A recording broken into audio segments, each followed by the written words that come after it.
ते देवे गौरवाणी प्रचारिणे निर्विशेष शून्यवादी पाश्चात देश तारिणे जय श्री कृष्ण चैतन्य प्रभु नित्यानंद श्री अद्वैत गदाधर श्रीवासादि गौर भक्त वृंद हरे कृष्ण कृष्ण कृष्ण हरे हरे हरे राम राम राम हरे हरे हरे कृष्ण प्रभु जी। हरे कृष्ण माताजी, धन्यवाद माताजी। हरे कृष्ण सर्वे भक्तों ने। वंदे श्री गुरु श्री पदकमलम श्री गुरु वैष्णव श्री गुरु शरणं शरणं शरणं संजीवनं साधितं साधुं परिजन कृष्ण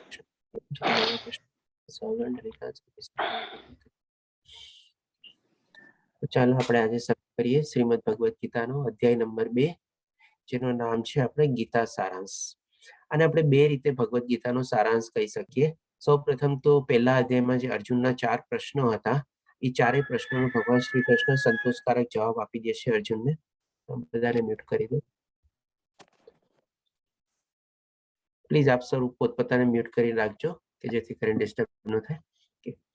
એટલે અર્જુનના જે ચારો પ્રશ્ન હતા પહેલા અધ્યાયમાં ભગવાન શ્રી કૃષ્ણ એનો સંતોષકારક જવાબ આપે છે અર્જુનને।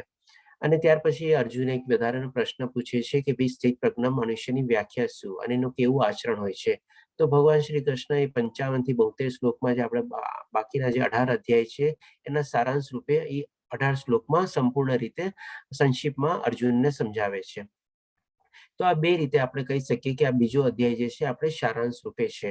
સૌપ્રથમ તો અર્જુનના પ્રશ્નો સોલ્વ થઈ ગયા, પ્લસ બીજું ભગવાન શ્રી કૃષ્ણ જે વધારાનું જ્ઞાન આપવાનું હતું એ પણ શ્રી પ્રજ્ઞ વ્યક્તિના લક્ષણો, ગુણ અને એનું કેવું આચરણ હોય છે એ દ્વારા સમજાવી દે છે। એમાં ભગવાન શ્રી કૃષ્ણ બધી ચીજ કવર કરી લે છે, ભક્તિ યોગ, જ્ઞાન યોગ, કર્મયોગ બધું। અને પછી અલગ અલગ અધ્યાયમાં વિશેષ રૂપે વિશ્લેષણ કરીને જેમ અર્જુન પૂછે છે એ પ્રમાણે ડિટેલમાં એને સમજાવે છે। તો તેથી આ રીતે બીજો અધ્યાય અને થોડો લાંબો બી છે અને બહુ સરસ અધ્યાય છે। આમાં આપણને બહુ મહત્વનું જ્ઞાન મળશે। આપણને આપણા આત્મા વિશે જાણવું, આપણે કે આપણે શરીર નથી પણ આપણે આત્મા છીએ। અને સાથે સાથે આપણને આપણો સ્વધર્મ શું છે, કેવી રીતે આપણે આપણો સ્વધર્મ નિભાવવો જોઈએ અને કેવી રીતે એમાં આપણે દોષયુક્ત ન ગણાઈએ એ ભગવાન શ્રી કૃષ્ણ આપણને બહુ સરસ રીતે સમજાવશે। તો ચાલો આપણે આગળ વધીએ। સૌપ્રથમ એકવાર થોડું રીકેપ કરી લઈએ જે અર્જુનના 4 પ્રશ્નો હતા અને જે લાસ્ટમાં કન્ફ્યુઝન એટલે કે અસમંજસ હતું કે ભાઈ મારે યુદ્ધ કરવું જોઈએ કે ન કરવું જોઈએ અને કરવું જોઈએ તો શું કામે કરવું જોઈએ। તો એના 4 પ્રશ્નો જે હતા, પહેલો પ્રશ્ન હતો કરુણા અથવા દયાના રિલેટેડ કે ભાઈ એ જ્યારે બધાને જોવે છે, પોતાના રિલેટિવ્સ, ઓળખીતા મિત્રો, ગુરુઓ અને બાકી બધા જેના પુત્રો, બધાને સગા સંબંધીઓ બધાને જોઈને બહુ વ્યથિત થઈ જાય છે, એના મને બહુ કરુણા આવી જાય છે, બહુ દયા આવી જાય છે કે મારે આ બધાની સામે યુદ્ધ લડવાનું, મારે આ બધાને મારવાના। એવી રીતે આપણે કહી શકીએ કે ભાઈ ટોટલી આમ લાગણીશીલ આવી થઈ જાય છે અને એમ લાગે છે કે ભાઈ મારે હવે આ બધાની સામે કેવી રીતે યુદ્ધ કરવું। પછી એને એમ લાગે છે કે મારી લઉં યુદ્ધ કરી બી લઉં તો બી આ બધાની સામે મારીને મને શું આનંદ મળશે। જે એનો બીજો પ્રશ્ન હતો કે આ સૌને મારે હણીને મને શું આનંદ મળવાનો છે આ યુદ્ધ જીતીને બી।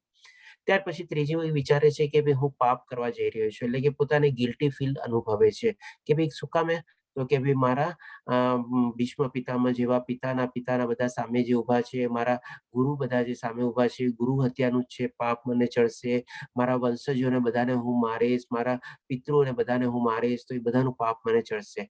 એ રીતે એ ભગવાન શ્રી કૃષ્ણને કહે છે કે આપણે પાપ પ્રવૃત્તિમાં આગળ વધી રહ્યા છીએ।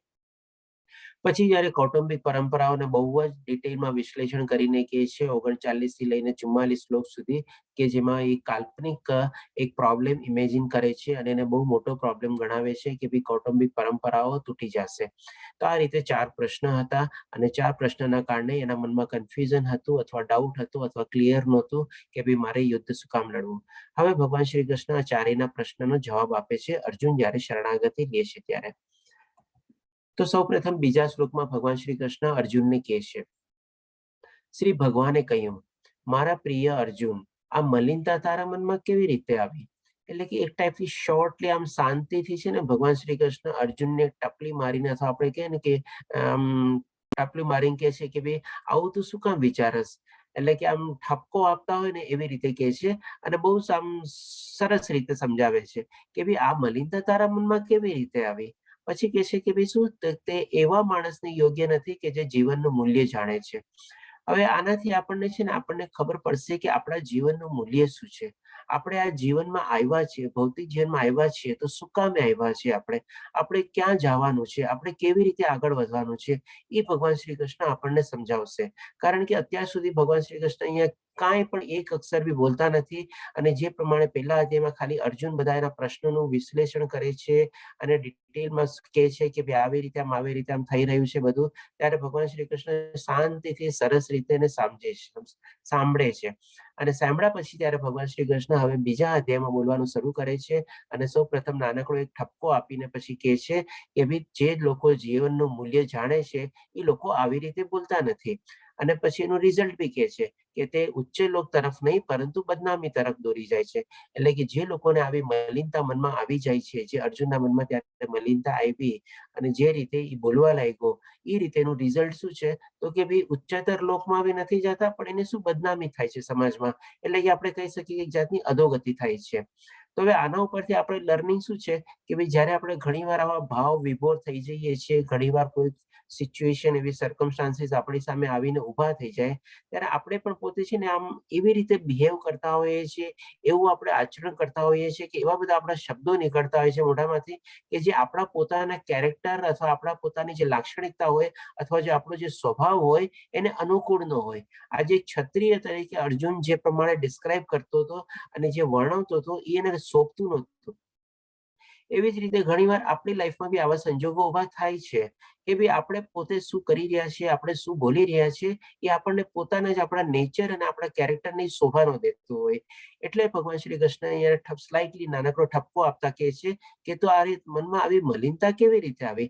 એક ક્ષત્રિય મનમાં આવી રીતે આ બધા વિચારો કેવી રીતે આવ્યા કે પપ્પા વૃત્તિ કરવા જઈ રહ્યા છે, પોતાનો સ્વધર્મ ન નિભાવવો, કૌટુંબિક પરંપરાઓ જેવો મોટો મોટો પ્રોબ્લેમ એને ઇમેજિન અને ક્રિએટ કરવો, રાયનો પર્વત ઉભો કરવો, આ બધું કેવી રીતે આવ્યું? એટલે ભગવાન શ્રી કૃષ્ણ આ રીતે એને સમજાવે છે. અને એક મહત્વની ચીજ આપણે અહીંયા જોવાની છે કે ભાઈ વેદ વ્યાસજીએ જ્યારે આ ભગવદ્ ગીતાનું સંકલન કર્યું એમની સ્મૃતિ દ્વારા, ત્યારે સૌ પ્રથમવાર અહીંયા વર્ડ યુઝ કરે છે શ્રી ભગવાન વાચ. તો હવે આપણે જોશું કે આપણે જેમ ગઈકાલે આપણે પહેલો અધ્યાય શરૂ કરતા પહેલા જોયું હતું કે આપણે 5 ટોપિક સમજશું. સૌપ્રથમ આપણે ભગવાન વિશે જાણશું. ભગવાન વિશે જાણશું એમાં શું કેવી રીતે જાણશું તો કે ભાઈ ભગવાનનું ઐશ્વર્ય શું છે, ભગવાન ક્યારે કેવી રીતે અને શું કામે ઉદ્ભવે છે, ભગવાન આપણે કેવી રીતે જાણી શકીએ, ભગવાન આપણે કેવી રીતે ઓળખી શકીએ, ભગવાનના બારામાં આપણે કેવી રીતે જ્ઞાન મેળવી શકીએ. તો અહીંયા જ્યારે વેદ વ્યાસ મુનિ જ્યારે સૌપ્રથમ જે ભગવાન ઉવાચો વર્ડ યુઝ કરે છે તો એના સંદર્ભમાં આપણે જોઈ લઈએ કે આપણે ભગવાનને સૌપ્રથમ આપણે કેવી રીતે જાણી શકીએ, જોઈ શકીએ અથવા અનુભવી શકીએ અથવા એના બારામાં આપણે જ્ઞાન મેળવી શકીએ. તો અહીંયા આપણી સમક્ષ 3 પિક્ચર આવશે અને 3 એની ઉપર શબ્દો વર્ણવેલા છે. સૌપ્રથમ છે બ્રહ્મ, પછી આવે છે પરમાત્મા અને પછી આવે છે ભગવાન. તો આ 3 રૂપ છે આપણે કે જે આપણે ભગવાનની બારામાં આપણે એને જાણી શકીએ, સમજી શકીએ અને એના બારામાં જ્ઞાન મેળવી શકીએ અને એની પ્રાપ્તિ બી થઈ શકે આપણે. તો સૌપ્રથમ આપણે બ્રહ્મ તરીકે જોઈએ. બ્રહ્મ એટલે કે આપણી સામે એક ટાઈપની એક જ્યોતિ અથવા તો પ્રકાશ અથવા શક્તિના રૂપે છે. જેમ અથવા લાઈટ, એનર્જી કે એવું કંઈક હોય ને. તો આ રીતે છે ઘણા આને કહેવાય છે નિરાકાર અથવા નિર્ગુણ રૂપ. તો ઘણા લોકો એવા હોય છે કે જે ભગવાનને નિરાકાર અથવા નિર્ગુણ સમજે છે. એ લોકો સમજે છે કે ભગવાન એક શક્તિ છે, ભગવાન એક એનર્જી છે, ભગવાન એક જ્યોતિ છે, બ્રહ્મ જ્યોતિ છે, ભગવાન એક લાઈટ છે, પ્રકાશ છે, જ્ઞાન છે, એવી રીતે. તો આ રીતે લોકો ભગવાનને જોતા હોય છે. પછી આવે છે બીજું ભગવાનનું બીજું સ્વરૂપ એટલે કે પરમાત્મા સ્વરૂપ. તો હવે પરમાત્મા સ્વરૂપ એટલે કે ભગવાનનું ચતુર્ભુજ રૂપ, જેમાં શંખ, ચક્ર, પદ્મગદા ભગવાનના હાથમાં છે. આ પણ એક જાતનું આપણે કહી શકીએ જે લોકો નિરાકાર અથવા નિર્ગુણ રૂપમાં ભગવાનને જોવા અથવા સમજવા માંગતા હોય એનું જ એક આપણે થોડુંક એડવાન્સ રૂપ છે. ત્યાર પછી આવે છે ભગવાન, એટલે કે ભગવાનનું દેહધારી રૂપ અથવા તો ભગવાનનું દ્વિભુજા રૂપ, એટલે કે આપણે જે 2 ભુજાવાળું ભગવાનનું રૂપ છે એ રીતે. અને જે લોકો ભગવાનને આ રીતે જોવે છે, સમજે છે, જાણે છે, એના બારામાં જ્ઞાન મેળવે છે, એના માટે ભગવાનની પ્રાપ્તિ કરવી થોડી ઘણી સહેલી રહે છે. જે લોકો બ્રહ્મ અથવા તો લાઈટ અથવા નિરાકાર અથવા નિર્ગુણ રૂપમાં જોવે છે, જાણે છે અને સમજે છે. એ પણ ભગવાન શ્રી કૃષ્ણ બહુ સરસ રીતે આપણને 6ઠ્ઠા અધ્યાયમાં સમજાવશે કે જે લોકો નિરાકાર અને નિર્ગુણ રૂપમાં મારી ભક્તિ કરે છે અથવા મને પામવાની કોશિશ કરે છે તે સંપૂર્ણ રીતે મારી પાસે પહોંચી શકતા નથી. એ ખાલી એમાં વિલીન થઈ જાય છે. અને એમાં શું છે કે આગળ ભગવાનની ભક્તિ અથવા સેવા નથી કરી શકતા. જ્યારે જે લોકો ભગવાનને દેવભૂજા અથવા દેહધારી રૂપમાં જોવે છે, સમજે છે, જાણે છે, એ લોકો ભગવાન સુધી એની ભક્તિ કરીને એને પ્રાપ્ત કરી શકે છે અને સંપૂર્ણ રીતે એમની સાથે એમના ધામમાં બી રહી શકે છે. હવે આ ચીજ સમજવા માટે છે ને આપણે એક બે રીતે આપણે સમજીએ. સૌપ્રથમ એક આપણે સૂર્યને લઈએ. તો એક સૂર્ય જે હોય, જ્યારે સૂર્ય પૂરો ઉગેલો હોય ત્યારે એક આપણે એની પ્રકાશ આવતો હોય અને બીજી એની સાથે આપણને એનો તાપ મહેસૂસ થતો હોય. એટલે કે આપણને અજવાળું બી મહેસૂસ થાય અને આપણને અજવાળું બી દેખાય અને તાપ બી આપણને મહેસૂસ થાય. એટલે કે આ થયું આપણે સૂરજનું આપણે કહી શકીએ કે ભાઈ પ્રકાશિત વાળું રૂપ. હવે જેમ જેમ માની લો આ બધું થઈ ગયું ત્યારે પછી સૂરજને જોવાની થોડી કોશિશ કરે. એટલે કે જ્યાંથી પ્રકાશ આવતો હોય, તાપ આવતો હોય એ તરફ આમ આકાશમાં નજર માંડે અને એને જોવાની કોશિશ કરે. તો એ રૂપ થઈ ગયું માની લો આપણે પરમાત્મા રૂપ. એટલે કે થોડો ઘણો એને સૂર્ય ભગવાનને જોયો. હવે ડેફિનેટલી જ્યારે સૂરજ ઉગેલો હોય તો જે લોકો સૂર્ય નમસ્કારની પ્રેક્ટિસ કરતા હોય એ લોકો થોડી ઘણી વાર 25, 30 કે 1 મિનિટ સુધી જોઈ શકે સૂરજ ઉગેલાની એની સામે. બાકી જો અધરવાઇઝ જે પહેલી વાર આવી રીતે જોવાની કોશિશ કરે તો હાર્ડલી 5-10 સેકન્ડ જોઈ શકે ને તરત એની આંખ અંજાઈ જાય અથવા તો આંખ ચોળવા લાગે. અથવા તો જેને થોડી ઘણી પ્રેક્ટિસ હોય એ જ લોકો જોઈ શકે. તો આ થઈ ગયું. પછી આપણે થોડું સૂર્યની આપણે પાસે જઈને જોવાની કોશિશ કરી એટલે કે પરમાત્માનું. હવે ડેફિનેટલી આ જે પ્રકાશ આવે છે અથવા જે અજવાળું આવે છે તો એની પાછળ એ એક શક્તિ છે. એ શક્તિની પાછળ એક શક્તિમાન હોય. તો એ શક્તિમાન એટલે કે ભગવાન શ્રી કૃષ્ણ પોતે છે. એટલે કે આપણે જે લોકો નિરાકાર અથવા નિર્ગુણ રૂપમાં બી જોવે છે અથવા સમજવાની કોશિશ કરે છે તો એ અથવા જે શક્તિના રૂપમાં, લાઈટના રૂપમાં, એનર્જીના રૂપમાં જાણે છે તો એની પાછળ બી તો કોઈ એક શક્તિમાન બેઠો છે. તો એ શક્તિમાન જે છે એ ભગવાન શ્રી કૃષ્ણ પોતે છે, જે દેહધારી રૂપ છે. આ એક રીતે આપણે સમજ્યા. હવે આને થોડીક આપણે ભૌતિક દુનિયા વિશે આપણે થોડી સમજવાની કોશિશ કરીએ. માની લો એક આપણે પહાડની પાસે થોડાક દૂરના ડિસ્ટન્સમાં પહોંચ્યા છીએ અને આપણે કોઈક એક જગ્યાએ ઊંચા બિલ્ડિંગમાંથી કોઈક આપણને દૂર એક પહાડ હોય ત્યારે એ દેખાતો હોય ત્યારે આપણને શું હલકો ફુલકો એમ ઝાંખી લાગી જો ઉપરથી ઓલું જે દેખાય છે ને આમ ટાઈપ, આમ ટ્રાયંગલ ટાઈપનું કે એવી ટાઈપનું જે પહાડ છે. આ રીતે આપણે ઘણી વાર જેમ કે હિલ સ્ટેશન ઉપર ગયા હોય તો આપણા હોટલના રૂમમાંથી બી આપણે જોઈએ જો આ પહાડ છે એવી રીતે. તો એ થઈ ગયું આપણે માની લો આપણે બ્રહ્મ કે એવી રીતે. પછી હવે આપણને ચોરી જોવાની ઓર ઈચ્છા થાય એટલે આપણે શું કરીએ એ પહાડની પાસે જઈને પહોંચવાની કોશિશ કરીએ. એટલે પહાડની પાસે જઈએ અથવા એના તળિયે જઈએ આપણે અને નીચેથી આપણે પહાડને આમ જોવાની કોશિશ કરીએ. તો એ થઈ ગયું આપણે કે પરમાત્મા રૂપ. હવે જ્યારે પહાડને આપણે ચડવાની કોશિશ કરીએ, પહાડની આપણે ઉપર થોડા થોડા ઉપર ચડતા જઈએ ત્યારે આપણને એમાં ઝાડ, પાન, આ તે બધું દેખાય. અને જ્યારે ઓર આપણે પહાડ થોડોક ઓર ચડી જઈએ તો ઝાડ પાન ઉપર જે બધા પક્ષીઓને બધા બેઠા હોય એ પણ આપણને દેખાય. તો એવી જ રીતે જ્યારે આપણે એમ આગળ વધતા જઈએ ત્યારે પછી આપણને ભગવાનનું એવું દેહધારી રૂપ અથવા તો દ્વિભુજા રૂપ એટલે આપણને જે નોર્મલ બોડી રૂપ છે એ આપણને દેખાય.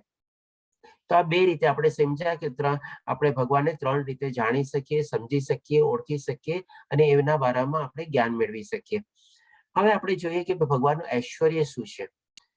તો વ્યાસ મુનિના પિતા એટલે કે પરાશર મુનિ. તો પરાશર મુનિએ કીધેલું છે આપણે વિષ્ણુ પુરાણમાં કે ઉપરકોટ શ્લોકમાં પરાશર મુનિ જે શ્રી વ્યાસદેવ મુનિના પિતા છે. શ્રી ભગવાન વિશે કહે છે કે ધન, શક્તિ, ખ્યાતિ, સ્વરૂપ, જ્ઞાન અને વૈરાગ્ય જેવી 6 સમૃદ્ધિઓ ભગવાનના સર્વોચ્ચ વ્યક્તિત્વમાં સંપૂર્ણપણે માત્રામાં હાજર છે. તેથી શ્રી ભગવાન સર્વ આકર્ષક છે. હવે ભગવાન પાસે શું છે, હવે આપણે ભગવાનનું ઐશ્વર્ય સમજીએ કે ભગવાન પાસે શું શું ચીજ છે અને કેટલા માત્રામાં છે. તો ભગવાન પાસે છે ને આપણે આ 6 ચીજ છે. સૌ પ્રથમ આપણે સુંદરતા, જેમ કે કૃષ્ણ એટલે કે ઓલ એટ્રેક્ટિવ એટલે કે બધી રીતે આકર્ષિત કરવા વાળા. એ શબ્દનો મિનિંગ થાય છે કૃષ્ણ શબ્દનો મિનિંગ. એટલે કે ભગવાન શ્રી કૃષ્ણ છે ને બધાને આકર્ષિત કરવા વાળા હતા અને બધા લોકો એના તરફ આકર્ષિત થતા હતા. એટલા સુંદર એનું સરળ મજાનું એનું શરીર હતું અને એ પ્રમાણે હતું. એટલે કે એની પાસે સુંદરતાનો કોઈ અખૂટ આપણે હતી, કોઈ એનો આપણે કહી શકીએ કે લિમિટેશન્સ નહોતી. પછી સમૃદ્ધિ. સમૃદ્ધિ બી આપણે જાણીએ છીએ કે ભગવાન શ્રી કૃષ્ણ પાસે જ્યારે દ્વારકા નગરીમાં એમણે 16,100 મહેલ ઉભા કર્યા હતા. બધા મહેલમાં એટલી અઢળક સમૃદ્ધિ હતી અને એટલું અઢળક બધું આપણે સર્વ સંપન્ન હતું કે વાત ન પૂછો. એટલા માટે જે કારણસર આપણે ભગવાન શ્રી કૃષ્ણે દ્વારકા નગરીને સમુદ્રમાં ડૂબેડી દીધી હતી. એની પણ પાછળ એક મોટી સ્ટોરી છે, એ આપણે ક્યારેક ટાઈમ મળશે તો લેશું. પછી ડેફિનેટલી ખ્યાતિ. ખ્યાતિ એટલે કે પોપ્યુલરિટી. તો આજની તારીખમાં બી આપણે 5000 વર્ષો પછી બી આપણે ભગવાન શ્રી કૃષ્ણને આપણે પૂજીએ છીએ, એની ભક્તિ કરીએ છીએ, બધું કરીએ છીએ. આજની તારીખમાં બી એની ખ્યાતિ ઓછી નથી થઈ. અને જ્યારે આપણે આવો કપરો કાળ ચાલી રહ્યો છે, ત્યારે તો બધા ભગવાનની દોટ ઓર મૂકે છે. એટલે કે એમની ખ્યાતિ દિન પ્રતિદિન ઓર વધતી જાય છે, ઓછી ક્યાંય થતી નથી. પછી શક્તિ. ડેફિનેટલી ભગવાન શ્રી કૃષ્ણ પાસે બધી ટાઈપની શક્તિ હતી. ઇવન 7મા અને 8મા અધ્યાયમાં ભગવાન શ્રી કૃષ્ણ એની આપણી ત્રણ ટાઈપની શક્તિ જે છે એના આપણને જ્ઞાન આપશે. 3 ટાઈપની શક્તિ એટલે કે આંતરિક શક્તિ, બાહ્ય શક્તિ અને એક મધ્યસ્થ શક્તિ. એટલે કે માર્જિનલ પોટેન્સી, એક્સટર્નલ પોટેન્સી અને ઇન્ટરનલ પોટેન્સી. એ ત્રણ દ્વારા કેવી રીતે ભૌતિક જગત બધું બનાવેલું છે, ભગવાન શ્રી કૃષ્ણ કેવી રીતે એને મેનેજ કરે છે, કેવી રીતે એને કંટ્રોલ કરે છે, એ બી આપણને જણાવશે. અને ભગવાન શ્રી કૃષ્ણ કહે છે કે આ ભૌતિક દુનિયામાં જે કાંઈ પણ સ્થાવર જંગમ વસ્તુઓ છે, અથવા moving, non moving, living, non living, બધું એમના શક્તિ દ્વારા જ છે. તો એટલે કે અપાર શક્તિ એમની પાસે છે. અને ડેફિનેટલી જ્ઞાન. જ્યારે ભગવાન શ્રી કૃષ્ણે 45 મિનિટમાં અંદર જે ભગવદ્ ગીતાનું જ્ઞાન અર્જુનને પ્રદાન કર્યું, અને એ જ્ઞાન આપણે આજની તારીખ સુધી આપણે સમજીએ છીએ, તો આપણે સમજી શકીએ છીએ કે એની પાસે જ્ઞાનનો કેટલો મોટો ભંડાર હતો, અથવા તો અખૂટ ભંડાર હતો. હવે આ બધા માત્ર માની લો આપણી પાસે હોય. હવે સૌથી મોટો ગુણ જે છે એ છે ત્યાગ. એટલે કે આ બધી ચીજ ભગવાન શ્રી કૃષ્ણ પાસે હોવા છતાં કોઈ બી ચીજ એમણે પોતાની પાસે પકડીને નથી રાખી બેઠા. બધી ચીજ એમણે ત્યાગી દીધી છે. બધી ચીજ બધા લોકોમાં બાંટી દીધી છે. બધી ચીજ બધા લોકોને આપી દીધી છે કે જાઓ, બધું તમારા માટે. એવી રીતે આપણે જે ત્યાગનો ભાવના જે છે એ આપણે સર્વોચ્ચ ભાવ કહી શકીએ, જે ભગવાન શ્રી કૃષ્ણ પાસે હતો. હવે આપ કહેશો કે ભાઈ ઠીક છે, આ બધા ગુણ તો કોઈ માણસોમાં બી થોડા ઘણા આપણને જોવા મળે. તો ડેફિનેટલી તમારી વાત સાચી છે, આપણને બધા થોડા ઘણા માણસોમાં જોવા ગુણ મળે, પણ અખૂટ ન મળે. જેમ પરાશર મુનિએ કીધું છે કે ભાઈ સંપૂર્ણ માત્રામાં હાજર છે ભગવાનમાં. એટલે કે આ બધા ગુણ જે છે ને ભગવાન શ્રી કૃષ્ણમાં સંપૂર્ણ માત્રામાં છે. એટલા જ માટે કહેવાય છે કે ભગવાન પૂર્ણ છે, અને એમાંથી જે કાંઈ પણ નીકળેલું છે એ પણ પૂર્ણ છે. હવે આપણે માણસના હિસાબે બી જોઈ લઈએ. માની લો કોઈ માણસ બહુ થોડું ઘણું દેખાવમાં સુંદર હોય, બ્યુટીફુલ હોય, અથવા હેન્ડસમ હોય, થોડી ઘણી એણે પૈસા બી મેળવેલા હોય, સમૃદ્ધિ હોય, સારી એવી જહાજોલીમાં બી રહેતા હોય, ખ્યાતિ બી મેળવેલી હોય, કે ચાલો સમાજમાં એવું કોઈ સોશિયલ સ્ટેટસ ને બી મેળવી લીધું, શક્તિ મેળવી લીધી, કે ડેફિનેટલી કોઈ જાતનો પાવર એનામાં આવી ગયો, કોઈ હોદ્દો આવી ગયો, એટલા માટે ડેફિનેટલી આ ભૌતિક દુનિયાનું થોડું ઘણું જ્ઞાન બી મેળવી લીધું હોય. અને આ બધું મેળવ્યા છતાં શું એની પાસે બધી ત્યાગવાની ભાવના હશે એનામાં? Definitely not. એ હશે તો બી થોડીક હશે. ક્યાંક બી દેવાનો સમય આવતો હશે, કે વખત આવતો હશે, ઠીક છે, હું આટલું આપી શકીશ, એટલું આપી શકીશ. સંપૂર્ણ રીતે શું એ ત્યાગ કરી શકશે? એ બધી ચીજ પોતાની ત્યાગ કરી શકશે? તો કે ડેફિનેટલી નોટ. તો ડેફિનેટલી આજે મનુષ્યમાં બી આ બધી જે ગુણો જે છે એ થોડા થોડા માત્રામાં કદાચ હોઈ શકે, પણ સંપૂર્ણ માત્રામાં કોઈ કોઈના પાસે હોતું નથી.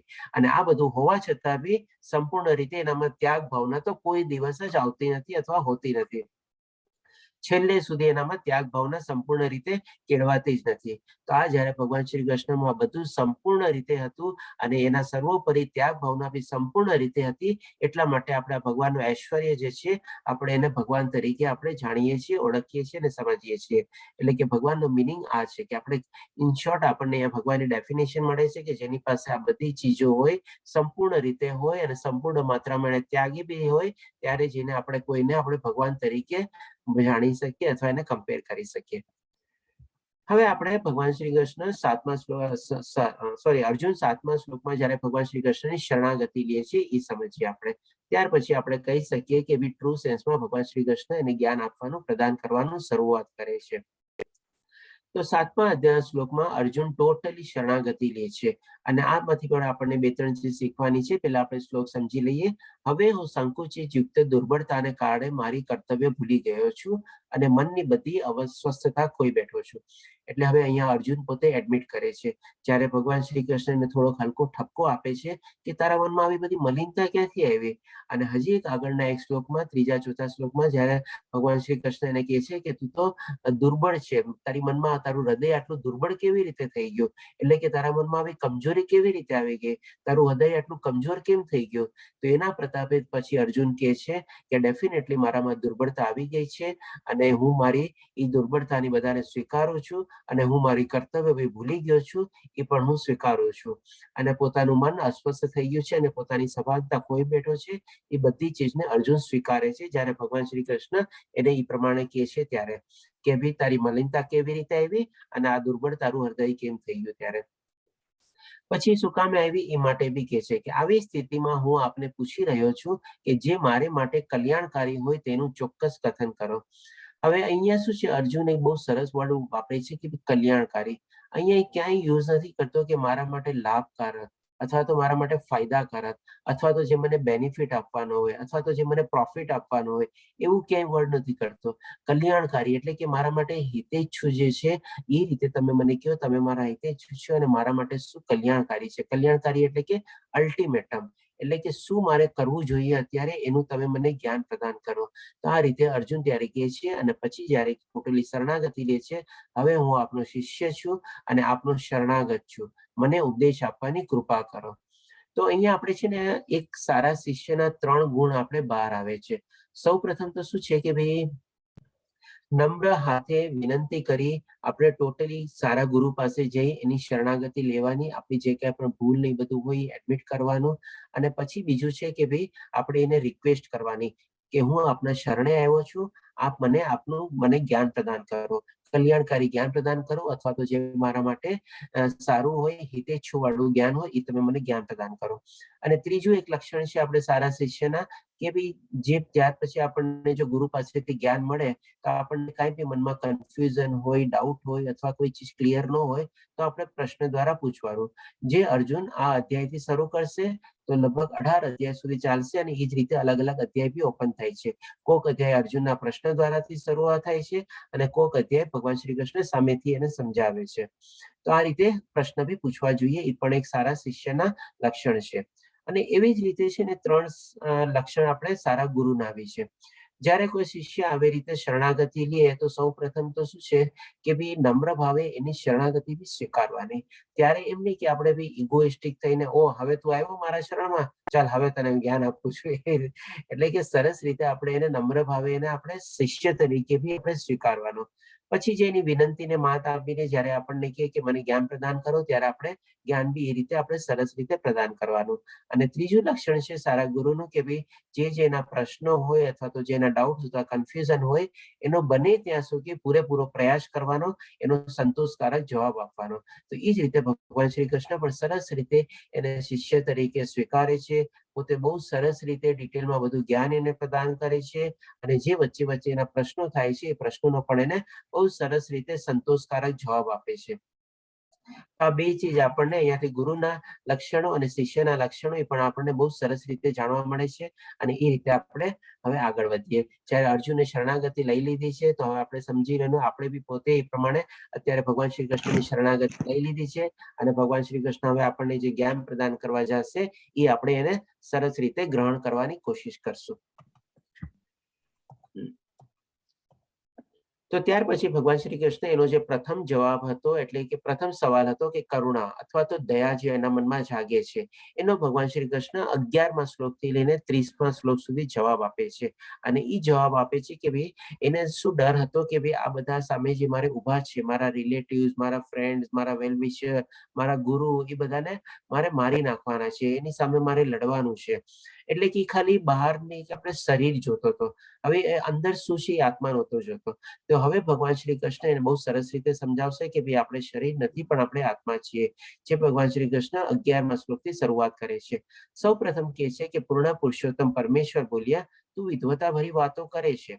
આમ શું કામે કહે છે તો કે ભાઈ અર્જુને ત્યારે બહુ સરસ રીતે જ્ઞાન ભગવાન શ્રી કૃષ્ણને આપવાની કોશિશ કે ભાઈ આપણે પાપ કરવા જઈ રહ્યા છીએ, કૌટુંબિક પરંપરાઓ તૂટી જશે, મને કોઈ જાતનો આનંદ નહીં મળે.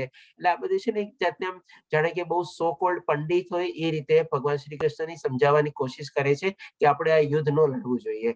ભલે એ લોકો મને નિયર્થા મારી રાખે, ભલે હું ભીખ માંગીને મારો ગુજારો ચલાવી લઈશ, ભલે એ લોકોના મનમાં કઈ બી એવું છે, પણ આપણે આ બધી પાપ વૃત્તિમાં ઇન્વોલ્વ ન થવું જોઈએ. એટલે કે ભગવાન શ્રી કૃષ્ણ સૌથી પહેલા તરત એને કહે છે તું વિદ્વતા ભરી વાતો કરે છે પરંતુ જેનો શોક કરવા જેવો નથી તેના માટે તું શોક કરી રહ્યો છે.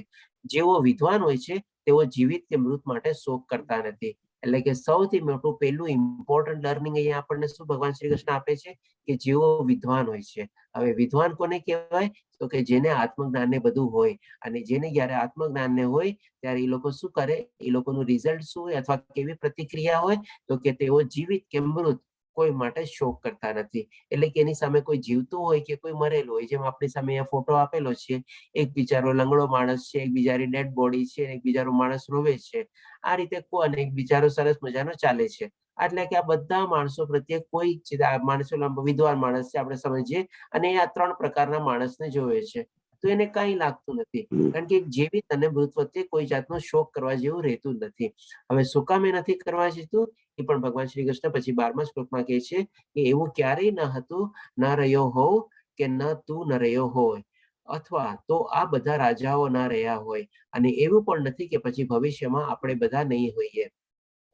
એટલે કે ભગવાન શ્રી કૃષ્ણ એને સમજાવે છે અર્જુનને કે એવો કોઈ સમય નહોતો કે જ્યારે મારા અને તારા જેવા નહોતા માણસો, અથવા તો અત્યારે જે તને બધા સામે જે બધા રાજાઓ અને બધા દેખાય છે એવા પણ પહેલા બી હતા, અત્યારે બી તારી સામે છે, અને ભવિષ્યમાં બી પણ બધા એવા રહેવાના છે. હવે તરત પછી અર્જુનને પ્રશ્ન થાય છે કે શું આ લોકો બધા એઝ ઇટ ઇઝ ફોર્મમાં મને મળશે, એઝ ઇટ ઇઝ રૂપમાં મળશે, કેવી રીતે? એટલે પછી ભગવાન શ્રી કૃષ્ણ એને જવાબ આપે છે 13મા શ્લોકમાં કે જેવી રીતે દેહધારી આત્મા આ વર્તમાન શરીરમાં કુમારાવસ્થામાંથી યુવાવસ્થા અને પછી વૃદ્ધાવસ્થામાં એમ નિરંતર પસાર થતો રહે છે, તેવી જ રીતે મૃત્યુ પછી આત્મા બીજા શરીરમાં પ્રવેશે છે. ધીર પુરુષ એવા પરિવર્તનથી મૂંઝાતો નથી. હવે આ ચીજને આપણે જરાક અહીંયા ડિટેલમાં સમજી લઈએ, જે ભગવાન શ્રી કૃષ્ણ આપણને આપણી અંદર જે આત્માનો વાસ છે એ કેવી રીતે આપણા મૃત્યુ પછી એક શરીરમાંથી બીજા શરીરમાં પ્રવેશ કરે છે, અને કેવી રીતે એનું દેહાંતર રૂપાંતર થાય છે એ રીતે. તો આને સમજવા માટે આપણે પહેલા એક એક્ઝામ્પલ લઈએ કે માની લો એક નવજાત શિશુ છે, નવજાત બાળક છે, જેનો હજી હમણાં હોસ્પિટલથી ઘરે આવેલો છે, અને એનો 1 મહિનો પૂરો થયો ત્યારે એક સરસ મજાનો ફોટો લીધો, પછી બીજો મહિનો પૂરો થયો ત્યારે બીજો, 2 મહિના પૂરા થયા બાળકને બીજો ફોટો લીધો, એમ કરીને દર મહિને કરીને 12 મહિનાના 12 ફોટા લીધા. એટલે કે 1 વર્ષ થઈ ગયું. હવે પછી વર્ષ પછી એના ફોટા લીધા, એટલે કે બીજા વર્ષ, ત્રીજા વર્ષે, ચોથા વર્ષે પછી એના ફોટા લીધા. એવી રીતે એમ કરતા કરતા માની લો એ બાળક 50 વર્ષનું થઈ ગયું. એટલે કે એના ટોટલ ફોટા કેટલા થયા? તો કે સૌથી પહેલા તો આપણે પહેલા વર્ષના 12 ફોટા લીધા, અને બાકીના 49ના 49 ફોટા લીધા, એટલે 49 ને 12 61 ફોટા લીધા આપણે. હવે 61 ફોટાને આપણે લાઈનથી ઉભા રાખીએ. પહેલા મહિનાનો ફોટો, બીજા મહિનાનો ફોટો, ત્રીજા મહિનાનો ફોટો, એવી રીતે લઈને 50મા વર્ષ સુધીનો ફોટો. તો કોઈ પછી એક થર્ડ પર્સનને આપણે બોલાવીએ કે ભાઈ આમાં તને પહેલા મહિનાનો ફોટો છે અને ઓલો 50મા વર્ષનો ફોટો છે, આમાં બેમાં તને કોઈ સિમિલરિટી દેખાય છે? તો એ કહેશે કે ના ભાઈ, આમાં તો કઈ ઓળખાતું જ નથી, આ તો નવો એકદમ બાળકનો ફોટો છે ને ઓલો 50 વર્ષના આધેડવય માણસનો ફોટો છે, આમાં હું કેવી રીતે કહું કે સિમિલર છે કે નથી? ન કહી શકે. પણ હવે જેનો ફોટો છે ને એ તરત કહેશે કે આ હું છું, આ મારો ફોટો છે, આ મારો ફોટો છે, આ મારો ફોટો છે, આ મારો ફોટો છે, આ મારો ફોટો છે. તો એ મારું કોણ? તો કે મારું એટલે કે આત્મા. બધામાં તો શરીર છે, શરીર અલગ અલગ છે. એટલે કે શું છે, આ શ્લોક પ્રમાણે આપણે જોઈએ કે ભાઈ નવજાત શિશુથી લઈને માણસનો વયોવૃદ્ધ થઈ જાય અથવા તો બુઢાપો આવી જાય ત્યાં સુધી એનું શરીર જે છે ને એ દર ક્ષણે છે ને ચેન્જ થતું રહેતું હોય છે. હવે થોડું સાયન્સની લેંગ્વેજમાં બી આપણે સમજીએ કે આપણા શરીરના અંદરમાં જે કોષો હોય છે એ દર સેકન્ડે અથવા તો સેકન્ડના બી થોડા જે ભાગો હોય એ પ્રમાણે લાખો સેલ અથવા કોષો મરે છે, અને લાખો અને નવા સેલો આપણે ઉત્પન્ન થાય છે. અને ટોટલી સાયન્સની લેંગ્વેજમાં જોઈએ તો દર 7 વર્ષે આપણું બોડી આખું ચેન્જ થઈ જાય છે. તો એ રીતે આપણે સમજીએ કે ભાઈ જ્યારે બાળક જન્મેલો છે અને જ્યારે 50 વર્ષ થઈ ગયું તો લાખો વાર, કરોડો વાર, અનગણત વાર એનું બોડી તો મરે છે ને જીવે છે, મરે છે ને જીવે છે, મરે છે ને જીવે છે. એટલે કે બોડી કન્ટિન્યુઅસ જે ચેન્જિંગ પ્રોસેસ થાય છે એ પ્રમાણે ચેન્જ થતું જ રહે છે. અને દર 7 વર્ષે તો એનું આખું બોડી ચેન્જ થઈ જાય છે. એક બી સેલ એવો નથી રહેતો કે જે હજી જ્યારે જન્મ્યો હોય અને 7 વર્ષનો હોય ત્યાં સુધી જીવતો હોય. બધા સેલ નાશ પામી ગયા હોય છે, અને બધા નવા સેલ બી આવી ગયા હોય છે. એટલે કે સેલ એટલે કે કોષ. તો આ રીતે એના ટોટલી દેહાંતર રૂપાંતર થઈ જાય છે. પણ એની જે અંદર આત્મા જે છે એ આત્મા એઝ ઇટ ઇઝ રહે છે, એ જ્યારે ચેન્જ થતી નથી. એટલે કે અહીંયા ભગવાન શ્રી કૃષ્ણના કહેવા પ્રમાણે એ આત્મા પછી જ્યારે એ પર્ટિક્યુલર દેહ નાશ પામે છે ત્યારે બીજા દેહમાં પ્રવેશ છે. અને જે ધીર પુરુષ છે એ આ પરિવર્તનથી મૂંઝાતો નથી. કયા ટાઈપના પરિવર્તન? તો કે બે ટાઈપના પરિવર્તન. એક તો જ્યાં સુધી એક આત્મા એક પર્ટિક્યુલર શરીરની અંદરમાં જે છે ત્યાં સુધી શરીર બી કન્ટિન્યુઅસલી ચેન્જ થતું રહેતું હોય છે, એનાથી બી મૂંઝાતો નથી. અને બીજું, જ્યારે એ પર્ટિક્યુલર શરીર નાશ પામે છે અથવા મૃત્યુ પામે છે ત્યારે એ આત્મા બીજા શરીરમાં પ્રવેશી જાય છે, ત્યારે એનાથી બી મૂંઝાતો નથી. એટલે આ રીતે ભગવાન શ્રી કૃષ્ણને સમજાવે છે કે આત્મા તો અમર છે, આત્મા સનાતન છે, આત્મા શાશ્વત છે, એ કન્ટિન્યુઅસલી આ પ્રોસેસમાંથી ચાલતું જ રહેશે. એટલે કે એના માટે આપણે શોક કરવાની જરૂર નથી. અને આત્મા પહેલા બી હતો, આત્મા અત્યારે બી છે, અને આત્મા પછી બી રહેવાનો છે. ખાલી જે ઉપરના જે કપડા જે છે અથવા જે બોડી જે છે એ કન્ટિન્યુઅસલી ચેન્જ થાય છે. હવે આ જ ચીજ ફરીથી ભગવાન શ્રી કૃષ્ણ અર્જુનને સમજાવશે કે પછી 14મા શ્લોકમાં કહે છે કે હે કુંતી પુત્ર, સુખ તથા દુઃખનું ક્ષણિક આવવું અને કાળાંતરે તેનું અદ્રશ્ય થવું શિયાળા તથા ઉનાળાની ઋતુઓના આવવા તથા જવા સમાન છે. હે ભરતવંશી, તેઓ ઇન્દ્રિય પોતાનીમાંથી જન્મે છે અને મનુષ્ય તેમને અસ્વસ્થ થયા વિના, બધાને મ્યુટ કરી દઉં છું. પ્લીઝ આપ સૌ બધાને મ્યુટ રાખજો. અસ્વસ્થ થયા વિના સહન કરતા અવશ્ય શીખવું જોઈએ. હવે ડેફિનેટલી આ જે પ્રોસેસ છે એ ભગવાન શ્રી કૃષ્ણ બહુ સરસ મજાની કમ્પેરિઝન આપીને અર્જુનને સમજાવે છે. તો આ પણ એક છે ને બહુ સરસ મજાના સારા ગુણના લક્ષણ છે કે જ્યાં જ્યાં હોય ત્યાં એક દાખલા આપવા અથવા કમ્પેરિઝન આપવી અથવા તો સ્વ આચરણ દ્વારા સમજાવવાની કોશિશ કરવી કે જેથી કરીને સામે જે શિષ્ય હોય એને બહુ સરસ રીતે સમજાઈ જાય. ડે ટુ ડે આપણે દાખલા પ્રમાણે સમજાવીએ તો, અથવા તો આપણે કોઈ કમ્પેરિઝન આપીને સમજાવીએ તો, અથવા તો આપણે પોતે એ પ્રમાણેનું આચરણ કરેલું હોય ત્યારે. તો આ રીતે ભગવાન શ્રી કૃષ્ણ એને કહે છે કે આ જે રીતે આખી પ્રોસેસ જે છે, આત્મા એક શરીરમાંથી બીજા શરીરમાં જાય છે, એક શરીર નાશ પામે છે, બીજું શરીર પાછમાં એમાં પાછો આત્માનો પ્રવેશ થાય છે. એ જસ્ટ એમ આપણે શિયાળો અને ઉનાળો આવતું હોય જાતું હોય એ પ્રમાણે કેમ ચેન્જ થતું હોય. જેમ કે અત્યારે શિયાળાનો સમય આવે છે તો આપણે બધા કપડા કબાટમાંથી આપણા ગરમ કપડા, સ્વેટર, આ તે જેકેટ ને બધું, કોટ ને બધું કાઢેલું હોય અને આપણે પહેરીએ. હવે જેવું આપણે ગરમી કમ્પ્લીટ થાય તરત પાછા એ આપણે કપડાને અલમીરામાં ધોઈ કરી અને પાછા ચડાવી દઈએ. અને પછી પાછા આપણા કોટનના કપડા ને કોટનના શર્ટ ને કોટનના પેન્ટ ને બધું બહાર આવી જાય. એટલે કે આપણે જેમ સિઝન ચેન્જ થતી હોય એમ આપણે પોતાને બી ચેન્જ કરીએ છીએ. તો જેવી રીતે આમ શરીર બી ચેન્જ થતું રહેતું હોય અને આત્મા એક દેહમાંથી બીજા દેહમાં જતો રહેતો હોય, તો એનાથી આપણને જે સુખ અને દુઃખ ક્ષણિક લાગે એ પણ આપણે ઠંડી અને ગરમીની જેમ આપણે એને સહન કરતા શીખી જવું જોઈએ. આપણે એની હેબિટ કેળવી લેવી જોઈએ, આપણે એની આદત કેળવી લેવી જોઈએ. એ રીતે ભગવાન શ્રી કૃષ્ણને કહે છે કે તારે એને અસ્વસ્થ થયા વિના, એટલે કે જરાય ડિસ્ટર્બ થયા વિના સહન કરતા અવશ્ય શીખી જવું જોઈએ. એટલે કે ઇટ ઇઝ કમ્પલસરી કે ભાઈ આપણે આપણી જાતને આવી રીતે સુખ અને દુઃખમાંથી એડજસ્ટ કરતા રહેવું જોઈએ. પછી બીજા શ્લોકમાં જે 20મા શ્લોકમાં કહે છે આત્મા માટે કોઈ પણ વખતે જન્મ નથી અને મરણ પણ નથી. એટલે આત્મા અવિનાશી છે, અથવા તો એનો ક્યારેય જન્મ બી નથી થતો અને ક્યારે મરણ બી પામતી નથી. હવે અહીંયાથી ભગવાન શ્રી કૃષ્ણ છે ને ટોટલ આપણે 21 લક્ષણ છે આત્માના.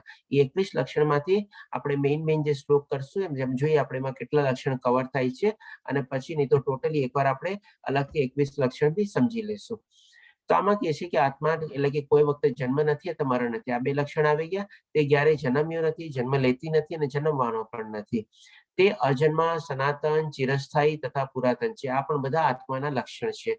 અને જ્યારે શરીર હણાઈ જાય છે ત્યારે તે પણ તે હણાતો નથી. એટલે કે અર્જુનનો જે ડર હતો, જે ડરના કારણે એને કરુણા અથવા દયા લેમી કે ભાઈ મારા તીરના કારણે હું લડીશ અને આ બધા લોકો મરી જશે, તો અંદર જે આત્મા બી છે એ હણાશે નહીં. એ રીતે ભગવાન શ્રી કૃષ્ણ એને કહે છે કે જ્યારે શરીર હણાય છે, એટલે કે માની લે તું તીર છોડીશ અને આ લોકો એનું શરીર નાશ પામશે, તો બી અંદર જે આત્મા જે છે એ હણાશે નહીં, અને એ આત્મા પછી બીજા દેહમાં રૂપાંતર થશે.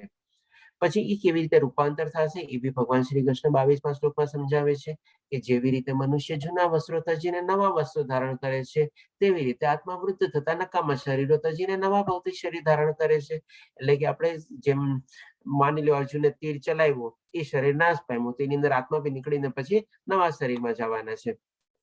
એટલે કે આત્મા માટે જે છે ને આપણું આ જે શરીર છે ને એ ટાઈપનું કપડું છે. હવે જેમ આપણું આ જે શરીર છે એમાં આપણે શું છે અલગ અલગ કપડાં પહેરીએ, સીઝન પ્રમાણે કપડાં પહેરાવીએ, સ્ટાઇલ પ્રમાણે કપડાં પહેરાવીએ, ફેશન પ્રમાણે આપણે કપડાં પહેરીએ, અથવા તો આપણી સાઈઝ પ્રમાણે આપણે કપડાં પહેરાવીએ. પછી જેવું કપડું જૂનું થાય, ફાટી જાય અથવા આઉટ ઓફ ડેટેડ થઈ જાય, આઉટ ઓફ ફેશન થઈ જાય, આપણને ન ગમે, ડિસ્કલર થઈ જાય, ફેડ થઈ જાય, ત્યારે આપણે શું કરીએ એ કપડાં કાઢી નાખીએ અને પછી આપણે ફેંકી દઈએ અને પાછા નવા કપડાની પ્રમાણે પહેરીએ. તો જ્યારે એ પ્રમાણે જ્યારે શરીર જૂનું થઈ જાય, થાકી જાય, મરણ પામે, દેહ છોડી દે, ત્યારે આત્મા બી કપડાને છોડી દે અને નવું કપડું ધારણ કરી લે અને નવા શરીરમાં અંદર પ્રવેશી જાય. આ રીતે ભગવાન શ્રી કૃષ્ણ બે અલગ અલગ શ્લોકમાં કેટલી સરસ રીતે સમજાવે છે, કમ્પેરિઝન આપીને અને દાખલા આપીને, કે પહેલા તો આપણે આ જે શરીર જોડવાની જે પ્રક્રિયા જે છે એ સુખ અને દુઃખ એટલે કે ઠંડી અને ગરમીની જેમ આપણે એને સહન કરતા શીખી જવું જોઈએ. શું જાણીને? તો કે ભાઈ આત્મા ક્યારેય નાશ નથી પામતો એ રીતે જાણીને. અને પછી શરીર જે નવા શરીરમાં જાય છે એ જેમ આપણે કપડાં ચેન્જ કરીએ છીએ એવી રીતે આત્મા બી નવું શરીર ધારણ કરે છે, નવા કપડાં એ ધારણ કરી લે છે, નવું શરીર ધારણ કરી લે છે. એ રીતે આપણે હજી ભગવાન શ્રી કૃષ્ણ આગળ થોડુંક એને સમજાવે છે આત્મજ્ઞાન વિશે, કે 23મા શ્લોકમાં ભગવાન શ્રી કૃષ્ણ કહે છે, જે પણ આત્માના પાછા બીજા 3 કે 4 કેરેક્ટરિસ્ટિક્સ અહીંયા ભગવાન શ્રી કૃષ્ણ જણાવે છે કે આ આત્માના કોઈ શસ્ત્રથી છેદી શકાતો નથી, અગ્નિથી બાળી શકાતો નથી, પાણીથી ભીંજવી શકાતો નથી કે પવનથી સૂકવી શકાતો નથી. એટલે કે આમાં ફરીથી પાછા 4 કેરેક્ટરિસ્ટિક્સ આવે છે આત્માના, જેમાં આગલા શ્લોકમાં બી આપણે જોયું 4 થી 5 કેરેક્ટરિસ્ટિક આવ્યા એવી રીતે. હવે આમાં શું છે કે અર્જુનને ત્યારે ડર હતો કે પોતે જે બાણ છોડશે, અને ત્યારના ટાઈપમાં એવા બધા અલગ અલગ ટાઈપના બાણ હતા કે એમાંથી અગ્નિ નીકળે, પવન નીકળે, વાયુ નીકળે, વરસાદ નીકળે અથવા એવી રીતે. તો હવે ભગવાન શ્રી કૃષ્ણ એને સમજાવે છે કે ભાઈ આ આત્મા જે એવી છે ને કોઈ પણ શસ્ત્રથી છેદી શકાતો નથી. એટલે કે તારી પાસે બી એવું કોઈ બાણ નથી કે જે આત્માને બે ભાગમાં ડિવાઈડ કરી શકે અથવા તો એની આર પાર થઈ શકે, એના બે ટુકડા કરી શકે. એટલે છેદી શકાતો નથી, એને પેનિટ્રેટ કરી શકાતો નથી, અગ્નિથી બાળી શકાતો નથી. માની લે તું અગ્નિસ્ત્ર બી છોડીશ, અગ્નિ વાળું બી તારું બાણ છોડીશ, તો બી એની અંદર જે આત્મા જે છે એ બળશે નહીં. હોઈ શકે તારું બહારમાં જે બોડી જે છે એ નાશ પામશે, પણ આત્મા નહીં બળે અંદરથી. એવું કોઈ પાણી વાળું બી તું શસ્ત્ર છોડીશ તો બી એ આત્મા કઈ ભીંજાશે નહીં એનાથી. અને પવનનું એવું કઈ શસ્ત્ર બી હશે તો બી એનાથી કોઈ સૂકવી બી નહીં શકે એને. એટલે કે આ રીતે ભગવાન શ્રી કૃષ્ણ સમજાવે છે કે જેની અંદર આત્મા જે છે તારાથી કોઈ પણ ટાઈપનું તું કઈ પણ બાણ ચડાવ એ ટોટલી અનએફેક્ટેડ છે, ટોટલી ઇન્સ્યુલેટેડ છે, આપણે એ રીતે કહી શકીએ. અને થોડુંક ઓર આગળની સેન્સમાં જો આપણે વાપરવું હોય આપણે વર્ડ, તો એનો કોઈ મેલ્ટિંગ પોઈન્ટ અથવા ફ્રીઝિંગ પોઈન્ટ બી નથી. એટલે કે કોઈ માની લો શરીર નીકળી ગયો હોય અને આત્મા તેમાંથી પકડી અને ફ્રીઝમાં રાખી દઈએ અને ડીપ ફ્રીઝમાં રાખે તો એ પણ ન થઈ શકે, કોઈ એને જોઈ બી નથી શકતું. અથવા તો એને પછી મેલ્ટ કરવા લાગીએ, એકદમ સૂરજ પાસે બી લઈને જાય તો બી આત્મા એમાંથી મેલ્ટ ન થાય. એટલે કે એ આત્માને કોઈ મેલ્ટિંગ પોઈન્ટ બી નથી, કોઈ ફ્રીઝિંગ પોઈન્ટ બી નથી, કોઈ એને બાળી નથી શકતું, કોઈ છેદી નથી શકતું, કોઈ સૂકવી નથી શકતું, કોઈ ભીંજવી નથી શકતું. એ બધા આત્માના આપણે કેરેક્ટરિસ્ટિક્સ છે. પછી હજી આગળના શ્લોકમાં કહે છે આ બધું જે સમજાવ્યા પછી હવે પાછું હજી એની મનસ્થિતિ સમજીને ભગવાન શ્રી કૃષ્ણ એને કહે છે, અચ્છા ચાલ આ બધું તો મેં તને સમજાવી દીધું, પણ હજી જો તું આમ માનતો હોય ને તો બી હવે જો કે હે મા ભાવ, જો તું એમ વિચારતો હોય કે આત્મા અથવા જીવનના લક્ષણો, એટલે કે આત્મા એ જ આપણું અંદર જીવન છે, ચેતના છે, કોન્શિયસનેસ છે. જ્યાં સુધી આત્મા છે ત્યાં સુધી આપણું શરીર છે. જેવું એમાંથી આત્મા નીકળી ગયો, શરીર તો ઢગલો છે ને પડી જવાનું છે. એટલે કે એમ વિચારતો સદા જન્મે છે અને હંમેશને માટે મૃત્યુ પામે છે, તો પણ તારે શોક કરવાની જરૂર નથી. એટલે કે ભગવાન શ્રી કૃષ્ણ આ બધી ચીજ વર્ણવીને ફરીથી પાછો એનો જે શોક અને કરુણા અથવા દયાનો જે હતો એના ઉપર પાછા આવે છે કે હજી જો તું આ સમજાવ્યા પછી બી જો તું એમ માનતો હો કે ભાઈ આત્મા જન્મે છે અને આત્મા મૃત્યુ પામે છે, તો બી તારે શોક કરવાનો જરૂર નથી. શું કામે નહીં? કારણ કે તું પોતે જ માનસ કે ભાઈ માની લો એક વાર મેં મારી નાખ્યા, તમે પાછા આવવાના નથી, તો પછી શોક શું કામે? તો પછી શોક જ શું કામે? તું પોતે જ એમ માનસ કે ભાઈ આત્મા મરી ગઈ ચાલો પરમાનન્ટલી અને પાછી આવવાની નથી, તો શોક શું કામે? જે ચીજ પાછી જ આવવાની નથી કોઈ દિવસ, તો પછી એના માટે શોક કરીને ફાયદો શું આપણને? એ પણ હવે આ ચીજ કહી દે છે. પછી પાછું જેની ફેક્ટ છે એ પણ સમજાવે છે 30મા શ્લોકમાં. એ ભરતવંશી, શરીરમાં રહેનારો આત્મા સનાતન છે, એટલે કે ક્યારેય મરતો નથી અને તેનો ક્યારેય વધ પણ કરી શકાતો નથી. માટે તારે કોઈ પણ જીવ માટે શોક કરવાની જરૂર નથી. એટલે ધેટ મીન્સ કે હવે જે ચીજ જવાની જ નથી, આપણી પાસેથી ગાયબ જ નથી થવાની, ખોવાવાની જ નથી, લુપ્ત જ નથી થવાની, તો પછી બી એના માટે શોક શું કામે? એક સિચ્યુએશન અર્જુનને કહે છે કે જો પરમાનન્ટલી વહી જવાની હોય તો પછી શોક શું કામે? અને જે ચીજ તારી પાસે જે ફેક્ટ છે જ નહીં, ફેક્ટ છે કે બી કોઈ દી જવાની જ નથી, તો સનાતન છે, એકચ્યુઅલી હંમેશા રહેવાની જ છે, તો પછી શોક શું કામે?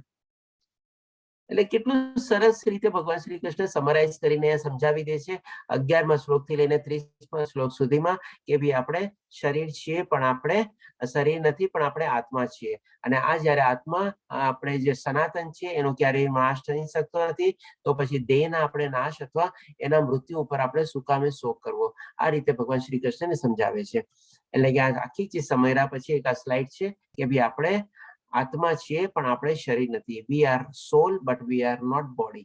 એવી રીતે હવે ભગવાન શ્રી કૃષ્ણ એના બીજા પ્રશ્નના જવાબ ઉપર આવે છે કે બીજો પ્રશ્ન હતો એનો કે ભાઈ મને કોઈ આનંદ મળશે નહીં, તો એના માટે જોઈએ આપણે કે ભગવાન શ્રી કૃષ્ણ શું કહે છે. તો 36મા શ્લોકમાં કહે છે કે તમારા દુશ્મનો ઘણા નિંદાકારક શબ્દોમાં તમારું વર્ણન કરશે અને તમારી ક્ષમતાને ઓછી ગણાવી તેની મશ્કરી કરશે. તમારા માટે આનાથી વધુ દુઃખદાયક બીજું શું હોઈ શકે? એટલે કે ક્ષત્રિય માટે જ્યારે જેનો સ્વધર્મ છે લડવાનો, હવે ઈ જ્યારે નો લડે અને માની લો યુદ્ધ ભૂમિથી આવી રીતે શસ્ત્ર હેઠા મૂકી દે અને પછી કે મારે લડવું નથી અને જવાની કોશિશ કરે, તો શું થાય? તો ડેફિનેટલી બધા લોકો એની બહુ નિંદા કરે, બહુ લોકો ટીકા કરે. અને એમાં જો જ્યારે આ દુર્યોધન જેવા એની સામે દુશ્મનો હોય, આપણે લોકો તો તાક લાખીને જ બેઠા હોય કે ક્યારે અર્જુન આવી ભૂલ કરે અને ક્યારે અમે લોકો એની ટીકા કરીએ અને ક્યારે અમે લોકો એને આપણે અપમાનિત કરીએ અને બધું કરીએ. તો આ રીતે ભગવાન શ્રી કૃષ્ણ એને કહે છે કે અત્યારે તું સુખ અને દુઃખનું તો ભૂલી જા, આનંદ અને દુઃખનું તો તું ભૂલી જા, પણ અત્યારે જો તું યુદ્ધ છોડીને જઈશ તો તારી જે લોકો ટીકા કરશે, ક્રિટિસાઇઝ કરશે, તને જે અપમાનિત કરશે, તારી પાછળ જે ન બોલવાના શબ્દો બોલશે, એ એક ક્ષત્રિય માટે અપમાનથી વધારે શું હોય? અથવા તો ઈજા તો આપણે કહી શકીએ મૃત્યુ બરાબર થઈ શકે. તો આ રીતે ભગવાન શ્રી કૃષ્ણ એ શ્લોકમાં સમજાવે છે. પછી હજી આગળ ઓર સરસ રીતે સમજાવે છે કે હે કુંતી પુત્ર, જો તું યુદ્ધમાં હણાઈ જઈશ તો સ્વર્ગ પ્રાપ્ત કરીશ, અથવા જો તું જીતીશ તો પૃથ્વીના સામ્રાજ્યનું સુખ ભોગવીશ. તેથી દ્રઢ નિશ્ચયપૂર્વક ઉભો થા અને યુદ્ધ કર. એટલે કે ભગવાન શ્રી કૃષ્ણ હવે એને કહે છે કે ભાઈ જો તું આનંદ અને લાભ અને નુકસાન અથવા તો આનંદ અને શોક અથવા તો સુખ અને દુઃખનું જો તું વિચારતો હો, તો એ પણ તારા માટે અત્યારે એ જ ચીજ છે કે એઝ અ ક્ષત્રિય તરીકે તારે યુદ્ધ લડવું જોઈએ.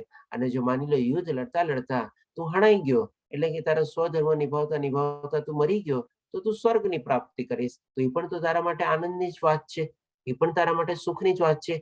એક ક્ષત્રિય અને લડતા લડતા આપણે મરી જવું, હણાઈ જવું અને સ્વર્ગની પ્રાપ્તિ થાય તો એનાથી વધારે મોટું શું હોય?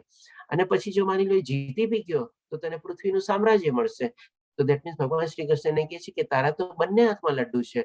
જો તું જીતીશ તો તને આખું આ હસ્તિનાપુર, ઇન્દ્રપ્રસ્થ બધું જ રાજ્ય મળી જવાનું છે. અને જો તું હારી બી ગયો એઝ અ ક્ષત્રિય તરીકે યુદ્ધમાં તું હારી ગયો, હણાઈ ગયો, તો તને સ્વર્ગની પ્રાપ્તિ થશે. તો પછી તારે આમાં દુઃખનું કોઈ કારણ જ તો ક્યાંય છે નહીં. તને તો બધી જ જગ્યાએ બંને હાથમાં તારા લડ્ડુ છે અને બંને બધી જ જગ્યાએ તને આનંદ જ આનંદ છે. એટલે કે આ રીતે ભગવાન શ્રી કૃષ્ણ એનો આનંદ અથવા એનો જે પ્રશ્ન હતો એને સોલ્વ કરે છે. હવે ભગવાન શ્રી કૃષ્ણ એના ત્રીજા પ્રશ્ન ઉપર આવે છે એટલે કે પાપ, કે ભાઈ હું મારા ગુરુની હત્યા કરીશ, મારા પિતાના ભીષ્મ પિતામહ બધા જે છે એ લોકોની હું હત્યા કરીશ, જેને ગોદીમાં હું રમેલો છું કેવી રીતે કરું, તો હું કોઈ પાપ કરવા જઈ રહ્યો છું, એ બધું માટે સમજાવે છે. તો આ ચીજ ભગવાન શ્રી કૃષ્ણ એને સમજાવે છે કે ભાઈ 38 થી લઈને 53મા શ્લોકમાં પૂરેપૂરું સ્વધર્મનું જ્ઞાન આપે છે. અને એ પણ સમજાવે છે કે આ પ્રયાસમાં કોઈ ખોટ અથવા ઘટાડો નથી. હવે આ પ્રયાસ એટલે કયો પ્રયાસ? તો કે તો ભાઈ પોતાનો સ્વધર્મ નિભાવતા જે પ્રયાસ કરે એ, અને અથવા તો ભગવાન શ્રી કૃષ્ણ અથવા તો ભગવાને સૂચવેલો જે માર્ગ હોય, ધર્મનો જે માર્ગ હોય, એ પ્રયાસ, એમાં ઘટાડો નથી. અને આ માર્ગ એટલે કે ઈ વાળો માર્ગ પર થોડી પ્રગતિ કરવાથી પણ કોઈ પણ વ્યક્તિ સૌથી ખતરનાક પ્રકારના ભયથી સુરક્ષિત થઈ જાય છે. હવે આજે આપણે ભૌતિક દુનિયામાં અહીં આવ્યા છે તો સૌથી મોટો આપણને ભય શેનો હોય છે? સૌથી મોટો આપણને ભય હોય છે કે ભાઈ મૃત્યુ થશે પછી હું ક્યાં જઈશ? સ્વર્ગમાં જઈશ, નરકમાં જઈશ, કે મારી મુક્તિ થશે? આપણને હંમેશા આ જ ચીજનો ડર હોય છે કે ભાઈ મેં પાપ કર્યા છે, પુણ્ય કર્યા છે, કે શું કર્યું છે, મારી આગલી ગતિ શું થશે? એટલે કે આપણને હંમેશા આ ચીજનો ભય અથવા ડર રહેતો હોય છે. અથવા તો આપણે પોતાની જાતને અસુરક્ષિત એટલે કે આપણે પ્રોટેક્ટેડ નથી સમજતા કે ભાઈ મારી ગતિ કેવી રીતે થશે, હું ક્યાં જઈશ? નરકમાં જઈશ, સ્વર્ગમાં જઈશ, પાતાળ લોકમાં જઈશ, ઉચ્ચતર લોકમાં જઈશ કે વૈકુંઠમાં જઈશ એટલે શું થશે મારું? મારી આત્માની ગતિ શું થશે? આ સૌથી મોટો ભય હોય છે. તો આ રીતે ભગવાન શ્રી કૃષ્ણ કહે છે અને એશ્યોરન્સ આપે છે કે જો કોઈ આ માર્ગ ઉપર ચાલે છે, એટલે કે સ્વધર્મના માર્ગ ઉપર ચાલે છે, અથવા તો ભગવાન શ્રી કૃષ્ણ સૂચવેલા માર્ગ ઉપર ચાલે છે, ધર્મના માર્ગ ઉપર ચાલે છે, તો આ બધા પ્રકારના ભયથી સુરક્ષિત થઈ જાય છે. કારણ કે એટલીસ્ટ એને એક ટાઈપનું ગેરંટી મળી જાય છે કે હું મારા સ્વધર્મ ઉપર તો ચાલુ જ છું, એટલે કે મારી દુર્ગતિ તો થવાની જ નથી, મારી અહીંયાથી સદગતિ થવાની છે. એટલે એ ટાઈપના ભયથી ટોટલી સુરક્ષિત થઈ જાય છે. અહીંયા આપણે એ જ રીતે બે દાખલા છે, જેમ કે હનુમાનજી ભગવાને રામે સૂચવેલા માર્ગ ઉપર જ ચાલે છે અને જ્યારે સીતા મૈયાને ગોતવા જાય છે ત્યારે આખી લંકાને આગ લગાડી દે છે. તો ત્યારે આ ચીજને કોઈ એને પાપ નથી લાગતો કે ભાઈ તે શું કામે ત્યાં આખી લંકાને આગ લગાડી, કારણ કે એ ધર્મના માર્ગ ઉપર ચાલતા હતા, ભગવાન રામે સૂચવેલા માર્ગ ઉપર ચાલતા હતા. ભલે એમને ડાયરેક્શન નતું આપ્યું કે તું આગ લગાડજે, પણ એના એફર્ટ ઉપર ચાલતા હતા, એને પ્રયાસ કરતા હતા. જ્યારે રાવણ એને પૂંછડીમાં આગ લગાડી દે છે તો શું કરે પોતે? તો એ પણ જેને આખી લંકાની પ્રમાણે આગ લગાડી દે છે, એટલે કે એનો પ્રયાસમાં જે કન્ટિન્યુઅસ હતા. અને બીજો એક દાખલો છે અહીંયા વિભીષણનો, જે આપણે રાવણનો નાનો ભાઈ હતો. જ્યારે આવી રીતે રામની સામે યુદ્ધ થાય છે ત્યારે વિભીષણ જે પોતાનું કુટુંબને છોડીને ભગવાન રામની શરણાગતિ લે છે અને ભગવાન રામ પણ એને શરણાગતિ આપે છે. અને વિભીષણની સહાયથી વિભીષણ બી ભગવાન રામને બધી માર્ગદર્શન આપે છે કે ભાઈ આવી રીતે આમ લડો તેમ કરો, અને ભગવાન રામ બી એ પ્રમાણે યુદ્ધ લડે છે અને વિજય પ્રાપ્ત કરે છે. તો એ પણ ત્યારે શું છે, વિભીષણ બી એ ધર્મનો માર્ગ આપે છે. ભગવાન રામ બી બધું જાણતા હતા, બધું સમજતા હતા, પણ તેમ છતાં પણ જયારે વિભીષણની સાથે આવે છે ત્યારે એના બી સલાહ સૂચનને પોતે માન્ય રાખે છે અને એ પ્રમાણે કરે છે. તો આ રીતે જયારે વિભીષણ એને છે કે ભાઈ ધર્મના માર્ગ ઉપર ચાલ્યા, સાચા રસ્તા ઉપર ચાલ્યા, જે એનો ભાઈ ખોટું કરતો હતો એને સાથ નથી આપતા, એનો સાથ છોડી દે છે, દેશદ્રોહી કહેવાય છે, કુલદ્રોહી કહેવાય છે. એ બધાને સહન કરીને ભગવાન રામની શરણાગતિ લે છે અને એ પ્રમાણે એનો સાથ આપીને એ યુદ્ધમાં એમનો સપોર્ટ કરે છે. તો આમાં પણ એને કોઈ જાતનું પાપ લાગતું નથી. ઇવન આપણે સાઉથ ઇન્ડિયામાં તો ઘણી જગ્યાએ વિભીષણના મંદિર બી છે આપણે. તો આ રીતે ભગવાન શ્રી કૃષ્ણને સમજાવે છે કે તું અત્યારે તારો સ્વધર્મ નિભાવીશ આ યુદ્ધ લડીને, તો તને બી કોઈ જાતનું કોઈ પાપ નહીં લાગે, ભલે તું ગમે તેને મારીશ તો બી. તો આ રીતે ભગવાન શ્રી કૃષ્ણના ત્રીજા પ્રશ્નનો જવાબ આપે છે.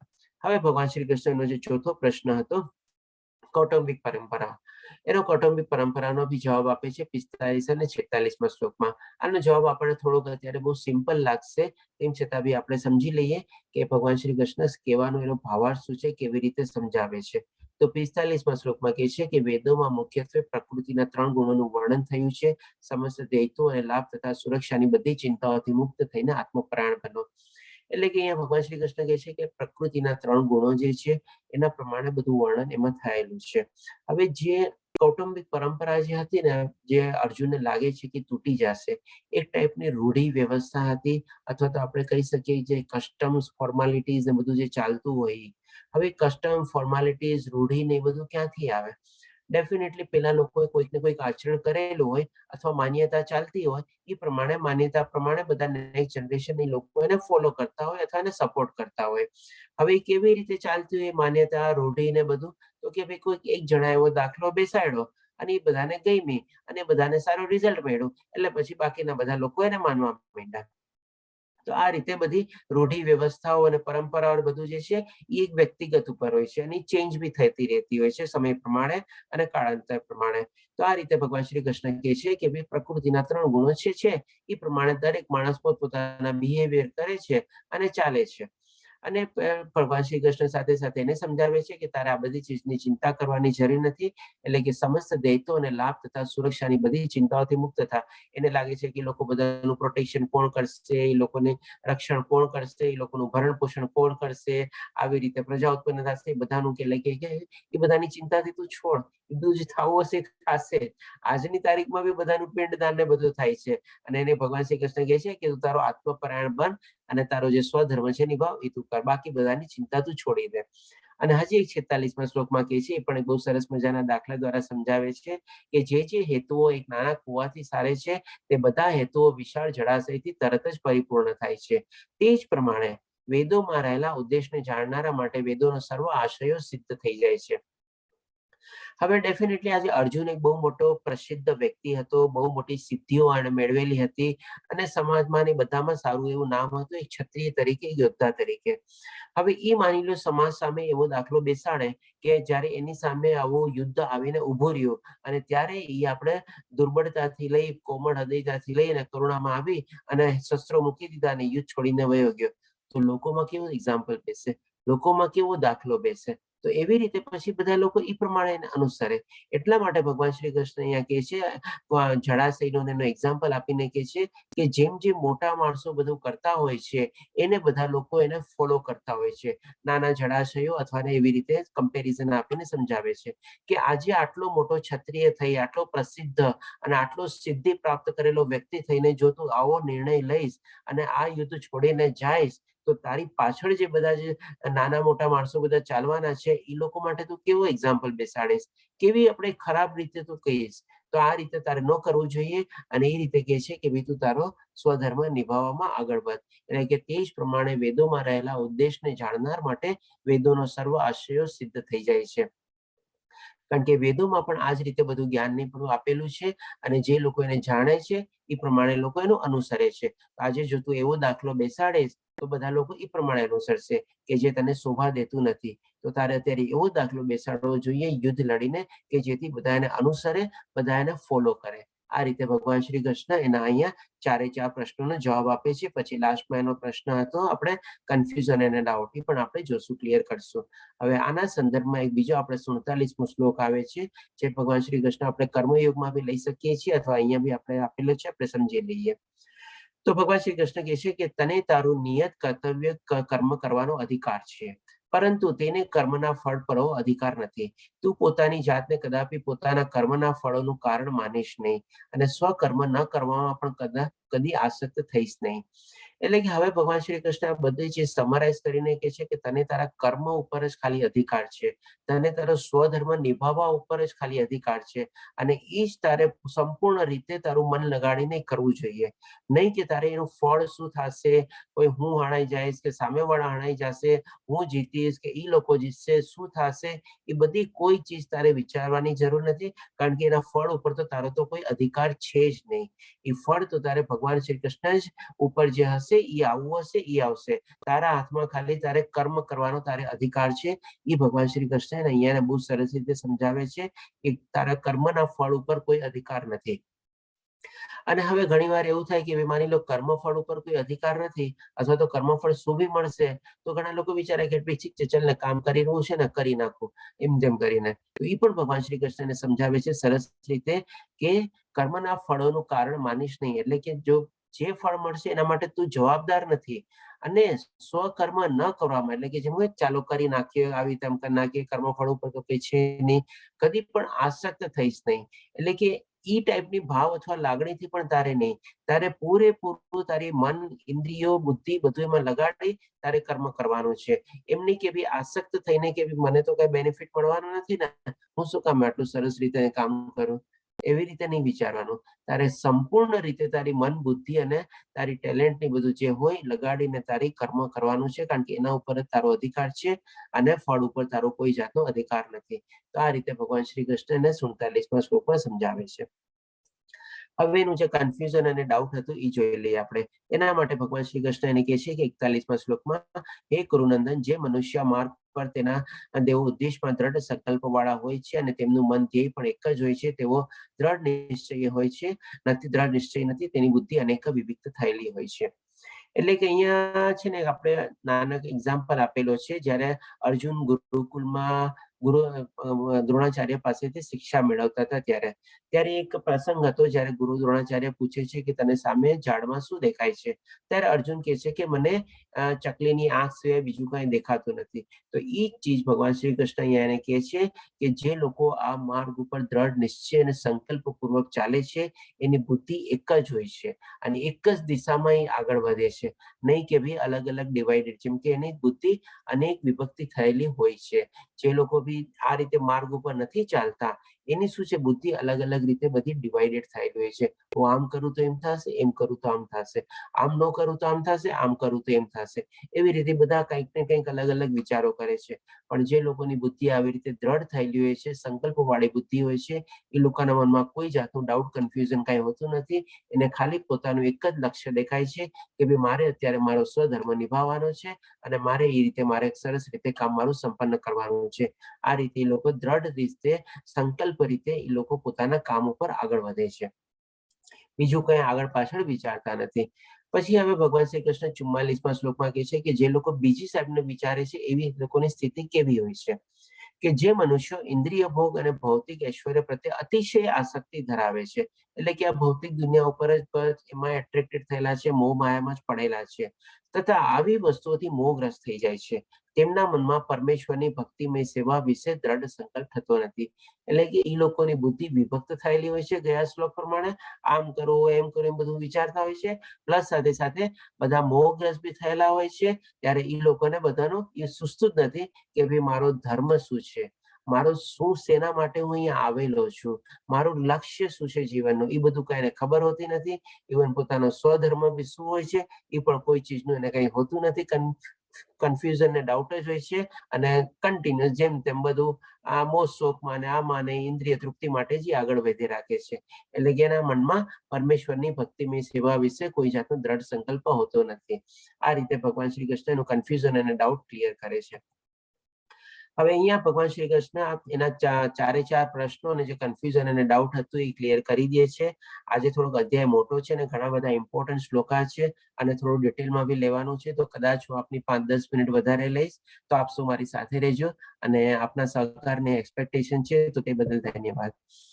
હવે આ બધું સમજાવ્યા પછી 54મા શ્લોકમાં અર્જુન ભગવાન શ્રી કૃષ્ણને પૂછે છે કે ભાઈ સ્થિત પ્રજ્ઞ માણસ કોને કહેવાય, એની વ્યાખ્યા શું, અથવા તો એના લક્ષણો શું અને એનું જીવન આચરણ કેવું હોય એ મને તમે સમજાવો.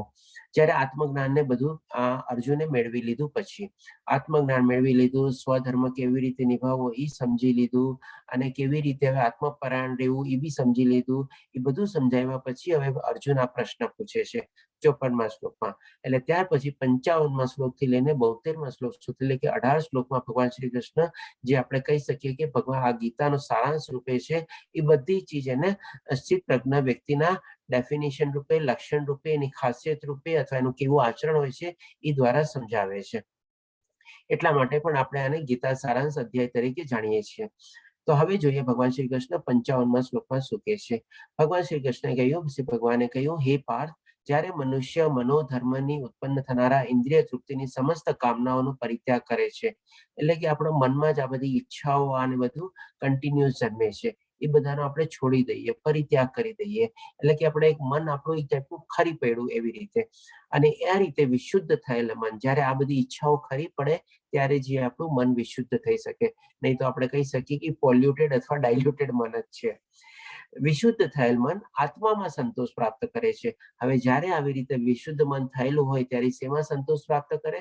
એના ભૌતિક દુનિયામાં ક્યાંય સંતોષ નથી દેખાતો, એને સંતોષ દેખાય છે આત્મામાં. એટલે કે આત્મામાં સંતોષ પ્રાપ્ત કરે છે. તો એ વિશુદ્ધ દિવ્ય ચેતનાને, હવે ભગવાન શ્રી કૃષ્ણ એને કોની સાથે કમ્પેરિઝન કરે છે? તો કે વિશુદ્ધ ચેતના એટલે કે દિવ્ય આત્મા થઈ ગઈ, પ્રાપ્ય સ્થિત પ્રજ્ઞ કહેવાય છે. એટલે કે આ રીતે ભગવાન શ્રી કૃષ્ણ સ્થિત પ્રજ્ઞ મનુષ્યની ડેફિનેશન આપે છે અથવા વ્યાખ્યા આપે છે. કોને કેવી રીતે વ્યાખ્યા આપે છે? તો કે જેનું મન શુદ્ધ થયેલું છે. મન ક્યારે શુદ્ધ થાય? જ્યારે ભૌતિક દુનિયાના મોહ માયા આકર્ષણ ને બધું એમાંથી ખરી પડે ત્યારે આપણું મન શુદ્ધ થઈ શકે. અને જ્યારે આવી રીતે ખરી પડે ત્યારે આપણી આત્મા બી શુદ્ધ થઈ જાય અને વિશુદ્ધ આત્મા એ રીતે ભગવાન શ્રી કૃષ્ણ વિશુદ્ધ થયેલ મન આત્મામાં સંતોષ પ્રાપ્ત થાય છે. એટલે આ ભગવાન શ્રી કૃષ્ણ સ્થિત પ્રજ્ઞ માણસની ડેફિનેશન આપે છે. હવે હજી આગળ સમજાવે છે. અહીંયા એક આપણે પ્રહલાદ મહારાજનો ફોટો હતો, એ પણ આવી વિશુદ્ધ આત્મા હતી. આપણો પ્રહલાદ મહારાજનો ફોટો છે. હજી એક આપણે આવી બીજું એક વિશુદ્ધ આત્મા હતી, શ્રીલા પ્રભુપાદજી. તો હવે 55મા શ્લોકમાં કહે છે, ઈચ્છે આપણે ફોટો જ આવે છે. 59મા શ્લોકમાં ભગવાન શ્રી કૃષ્ણ કહે છે કે દેહધારી જીવને ઇન્દ્રિય ભોગ પરત્વે ભલે, અહીંયા ભલે છે, ભકે નથી, પ્રતિબંધ કરવામાં આવે તો પણ વિષયોનો ભોગવવાની ઈચ્છા રહે છે. હવે ભગવાન શ્રી કૃષ્ણે 55મા શ્લોકમાં કહી તો દીધું કે મનમાંથી બધી ઈચ્છાઓ ખરી પડે. હવે એ વાસ્તવિકતા રીતે ખરી પડે છે શું? તો કે ડેફિનેટલી નોટ. એટલે ભગવાન શ્રી કૃષ્ણ એનો આપણને કહે છે 59મા શ્લોકમાં કે ટોટલી ખરી પડવાનો મિનિંગ શું છે એ સમજાવે છે કે ભાઈ દેહધારી જીવ માટે ઇન્દ્રિયો ભગત પરત્વે ભલે પ્રતિબંધ લગાડવામાં. એટલે ઘણા લોકો શું કે ભાઈ ઓકે મારે આ નથી કરવાનું એ નથી કરવાનું, એટલે બધા ઉપર શું છે બેન્ડ લગાડી દીધું, બધા ઉપર રોક લગાડી દીધો, બધા ઉપર પ્રતિબંધ લગાડી દીધું કે મારે આમ નથી ખાવું, મારે આમ નથી પીવું, મારે જુગાર નથી રમવું, મારે આવી રીતે નથી કરવું, બધા ઉપર. પણ હજી મનમાં તો એ બધી ઈચ્છાઓ રહી છે ને, એટલે કે મનમાંથી નથી ખરી પડ્યું, ખાલી એક્સટર્નલી રૂપે એને બહારથી પ્રતિબંધ લગાડી દીધું, બેન્ડ લગાડી દીધું. જેમ ગવર્મેન્ટ બધી કોઈ ચીજ ઉપર બેન્ડ ન લગાડે એવી રીતે, પણ એ ચીજ હજી સ્ટોપ નથી થઈ અને પછી જે એનું ઉલ્લંઘન કરે એને સજા આપે. એવી રીતે ભગવાન શ્રી કૃષ્ણ કહે છે કે ભલે પ્રતિબંધ લગાડી દે તો પણ વિષયોનો ભોગવવાની ઈચ્છા રહે છે. એટલે કે મનમાં હજી બધી ઈચ્છાઓ તો છે જ, એ તો સમાયેલી જ છે. પરંતુ કૃષ્ણમય ભાવનામાં ઉત્કૃષ્ટ રસનો અનુભવ થયા પછી વિષયોનો રસ જતો રહે છે અને તે ભક્તિમાં સ્થિર થઈ જાય છે. એટલે કે ભગવાન શ્રી કૃષ્ણ હવે એનું સોલ્યુશન આપે છે. કે સોલ્યુશન શું? કે ભાઈ મનમાંથી જ આખી આપણી રસ વયો જાય, કે આપણને ઈચ્છા જ ન થાય. આજે જેમ ઘણાને કોઈક એવા પીણા પીવાની ઈચ્છા હોય અને પોતે બેન્ડ કરી દે, ના હવે મારે પીવું જ નથી, પણ સામે જેવી બોટલ આવી જાય ત્યારે કંઈક ને કંઈક મનમાં હજી ઈચ્છા લાગે.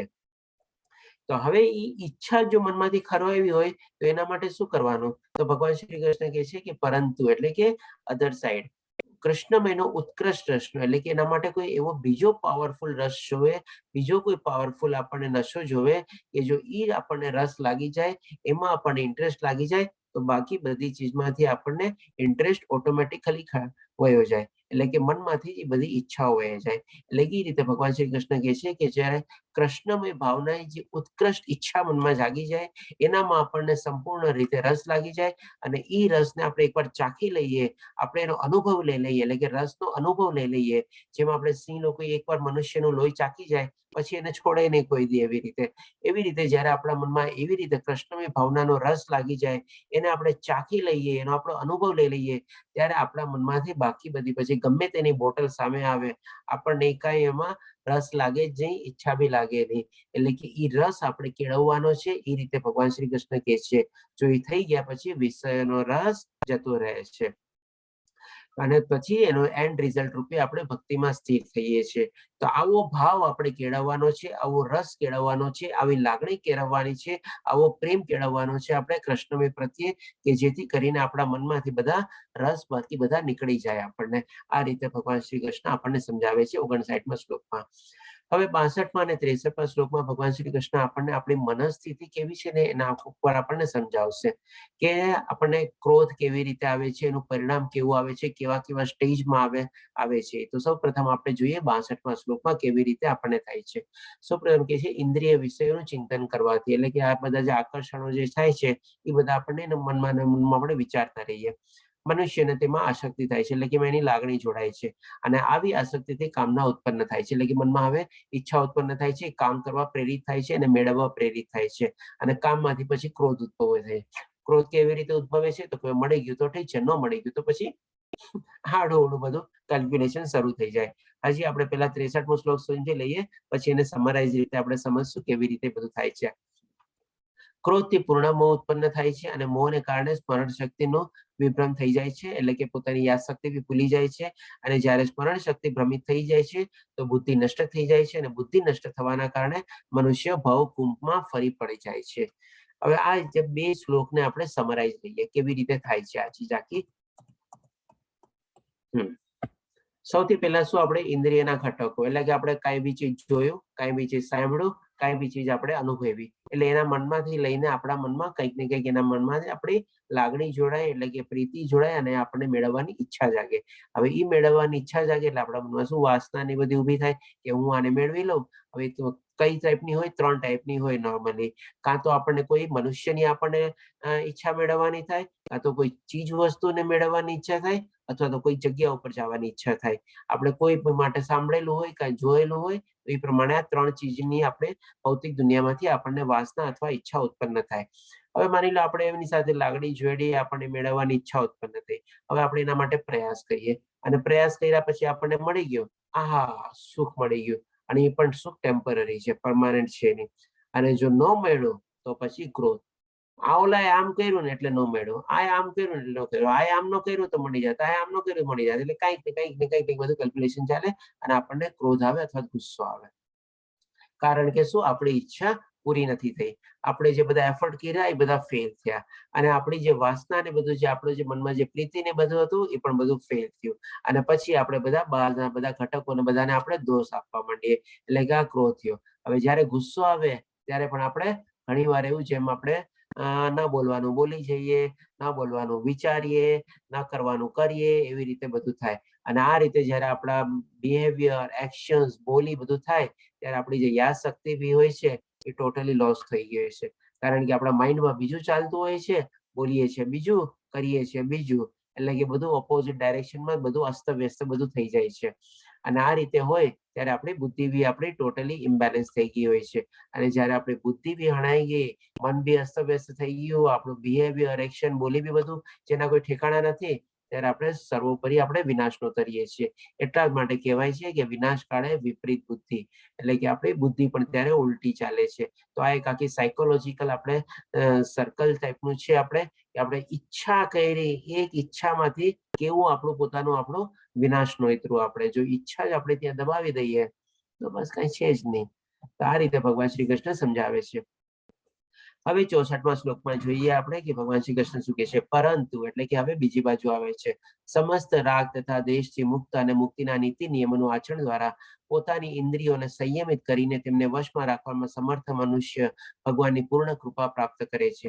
એટલે કે ભગવાનની પૂર્ણ કૃપા બી જો આપણને મેળવવી હોય તો એ ક્યારે મળે? જ્યારે આપણે આપણી ઇન્દ્રિયોને સંયમિત રાખેલી હોય, આપણા ક્રોધ ઉપર આપણે કાબુ મેળવેલો હોય, આપણી વાસના અથવા આપણી ઈચ્છા જે બધી હોય એના ઉપર બી આપણે નિયંત્રણ મેળવેલું હોય, અને રાગ દ્વેષથી આપણે બધાથી આપણે મુક્ત થઈ ગયા હોય, ત્યારે આપણે કોઈ બી ગમે તેવી સિચ્યુએશન આવે, પરિસ્થિતિ આવે, સંજોગો આવે, ફેલ્યુર આવે, સક્સેસ આવે, ગમે તે આવે, આપણે કોઈ દી ગુસ્સો ન થઈએ, આપણું બેલેન્સ કેવું ખોઈએ નહીં, ત્યારે આપણે ભગવાનની કૃપા પ્રાપ્ત થાય છે. અથવા તો એના વગર આપણને એ બી નથી થતી.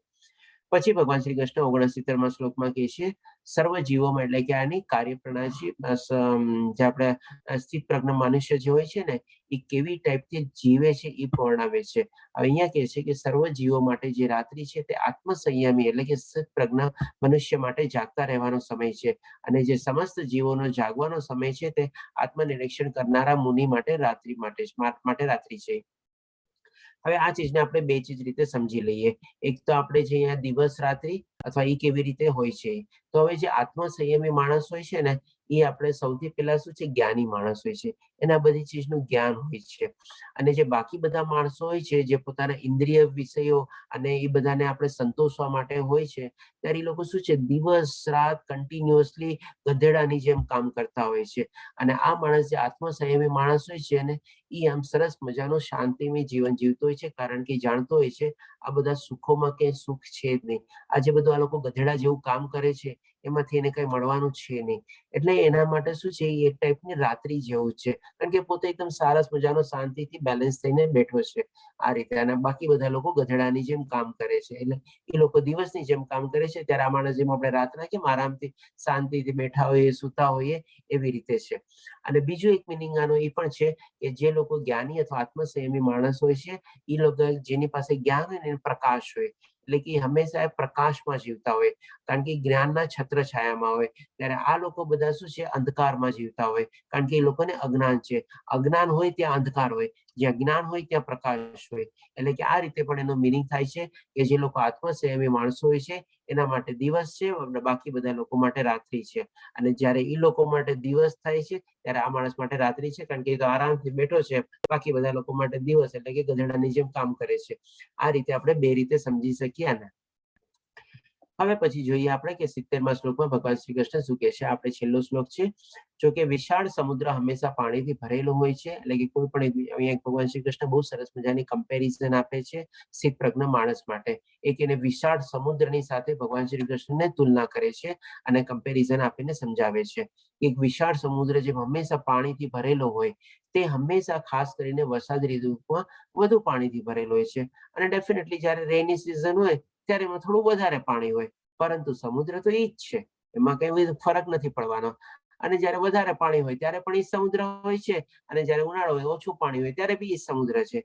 એટલે કે કેવો તો કે સ્થિર, તે ઉશ્કેરાયેલો નથી. એટલે કે જ્યારે વધારે પાણી છે ત્યારે બી ઉશ્કેરાતું નથી, ઓછું પાણી બી હોય ત્યારે પ્રમાણે એના તો મોજાને ચાલતું જ રહેવાનું હોય છે, કે જે તેની ધારની સીમાને પાર નથી કરતો.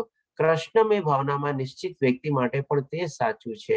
એટલે કે જે માણસ કૃષ્ણમય ભાવનામાં જીવતો હોય એ પણ આવા સુખ અને દુઃખ એનાથી કઈ વિચલિત થતો નથી. ગમે તેટલા દુઃખ આવે તો એ પડી ભાંગતો નથી, અને સુખ આવે ત્યારે એમાં એટલો હર્ષનાથ કેટલો ભાઈ ઉશ્કેરાતો નથી, અથવા તો એવો છલકાતો બી નથી. આ રીતે એક સમુદ્રની જેમ ભગવાન શ્રી કૃષ્ણની કમ્પેરિઝન કરે છે. જેમ એક સમુદ્રની અંદર ઘણી બધી નદીઓ આવીને કેવી એક સામટી પડે તો પણ સમુદ્રને શું પડે, કઈ ફરક ન પડે, કાંઈ એને છે જ નહીં. એવી રીતે ગમે તેટલા સુખ અથવા ગમે તેટલા દુઃખો આવી જાય, એ જે કૃષ્ણમય ભાવનામાં જીવતો હોય માણસ, એકદમ આરામથી બેલેન્સ રીતે પોતાની બુદ્ધિ અને મનને બધાને સ્થિર કરીને રહેતો હોય. આ રીતે ભગવાન શ્રી કૃષ્ણ વર્ણવે છે. તો અહીં આપણો બીજો અધ્યાય પૂરો થાય છે. હરે કૃષ્ણ હરે કૃષ્ણ કૃષ્ણ કૃષ્ણ હરે હરે, હરે રામ રામ રામ હરે હરે. હવે કોઈને પ્રશ્ન હોય તો આપણે લઈ શકીએ છીએ. લગભગ 10 મિનિટ વધારે લીધી આપની. અધ્યાય થોડો મોટો હતો, ઘણા શ્લોકો હતા એટલા માટે. તો કોઈને મહેશ પ્રભુજી, જો બીજા કોઈને પ્રશ્ન ન હોય તો પછી આપનો પ્રશ્ન લેશું આપણે પહેલા. ઓકે, બીજા કોઈ પ્રશ્ન છે તો પેલા એનો લઈ લઈએ. હા, અભિ પ્રભુજી, હા આપનો પ્રશ્ન બોલો. આપનો હેન્ડ રેઝ છે. હરે કૃષ્ણ પ્રભુજી. હરે કૃષ્ણ. આપણે એક બાજુથી એમ કીધેલું હતું કે સ્થિતપ્રજ્ઞ. સ્થિતપ્રજ્ઞ એટલે કે મુનિ જેવી સ્થિતિ, જેમ કે સુખ અને દુઃખમાં એક સમાન બિહેવ કરે.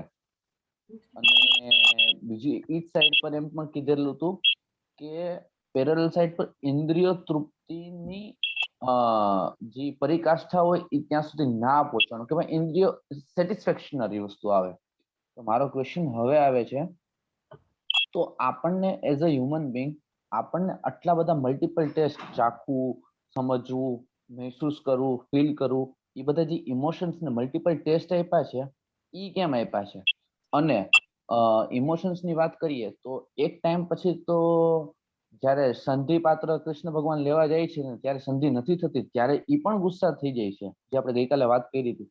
એટલે એક ટાઈમે તો એમના ઇમોશન્સ અને એ પણ બ્રેક થાય છે ને એક ટાઈમ પર આપણને આ બધી જીભને ટેસ્ટ આપ્યો છે તો એ ટેસ્ટને મહેસૂસ કરવા માટે જ આપ્યો છે કે એના સિવાય બીજું કંઈ હોઈ શકે? ઓકે, તમારો પ્રશ્ન બહુ સરસ છે અભિપ્રભુજી.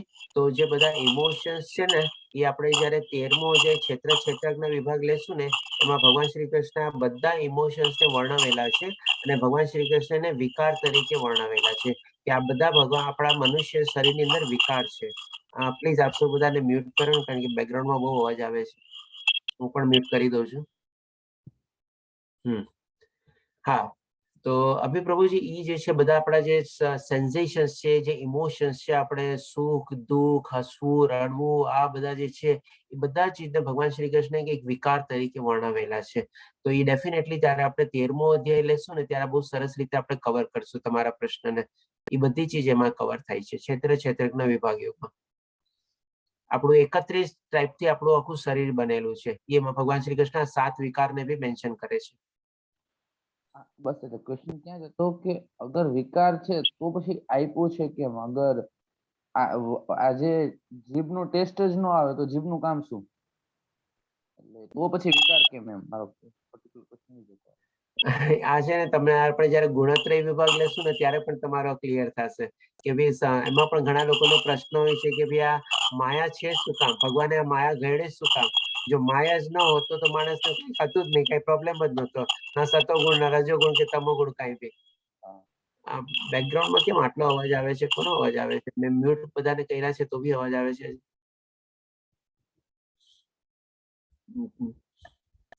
તો ત્યારે બી છે ને તમારા 13મા અને 14મા અધ્યાયમાં બહુ સરસ રીતે આનો સવાલનો જવાબ ક્લિયર થશે તમને.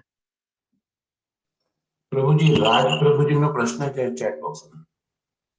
હા રાજ પ્રભુજી, આપનો હેન્ડ બી રેઝ છે, પૂછી શકો છો આપ. હરે કૃષ્ણ રાજ પ્રભુજી.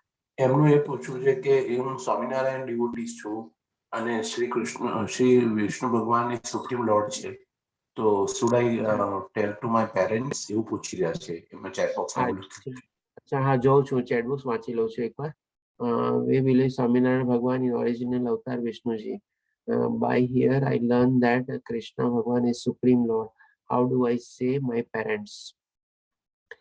રાજ પ્રભુજી, તમારો પ્રશ્ન થોડોક અંતર્ગત છે. આપણે તો હું અત્યારે આપણે જે ભગવદ્ ગીતા જે લેવલ 1 કરીએ છીએ કોર્સ, આમાં હું તમને કહીશ કે આપણે થોડા એટલા ડિટેલમાં ન જઈએ કે ભાઈ સ્વામિનારાયણ ધર્મમાં આમાં જવું કે ભગવાન શ્રી કૃષ્ણને ભગવાન માનવા કે વિષ્ણુજીને ભગવાન માનવા કે નહીં. તમે અત્યારે ખાલી એડિશનલ ખાલી હું એક્સપેક્ટ કરીશ કે તમે જે કરતા હો તમે કરો, કોઈ ચીજ તમારે બંધ કરવાની જરૂર નથી. ઇવન તમારા પેરેન્ટ્સે બી તમે જે પ્રમાણે પ્રશ્ન પૂછ્યો છે ચેટ બોક્સમાં કે હું એને જેને કેવી રીતે સમજાવું, તો એ પણ તમારે સમજાવવાની એવી કઈ જરૂરી નથી. હમણાં જેમ ચાલે છે એમ બધું ચાલો. ખાલી એક હરે કૃષ્ણ મહામંત્રની એક માળા તમે ખાલી કરતા રહ્યો, બસ. બીજું તમારે કાંઈ ચીજ અત્યારે કરવાની જરૂર નથી. તમે જેમ હજી લેવલ 2, લેવલ 3, લેવલ 4માં પહોંચશો ત્યારે આ બધું જ્ઞાન તમને પોતાને જ ઓટોમેટિકલી મળી જશે કે મારે શું કરવું જોઈએ, શું ન કરવું જોઈએ. અને અત્યારે હું તમને કહીશ તો કદાચ ઉપર છેલ્લું થશે કે તમે કહેશો કે તમે આમ કીધું એટલે મેં આમ કર્યું, મેં આમ કરવાનું કીધું એટલે મેં આમ કર્યું. એવું બધું આપણે કોઈ ચીજમાં જવું નથી. જેમ ચાલે છે એમ ચાલવા દો. ખાલી ફક્ત એક માળા કરવાનું શરૂ કરી દો, બસ. તમારે ફાધરને બી પેરેન્ટ્સને બી કોઈને કઈ સમજાવવાની જરૂર નથી. હરે કૃષ્ણ પ્રભુજી. મહેશ પ્રભુજી, આપ પૂછી શકો છો.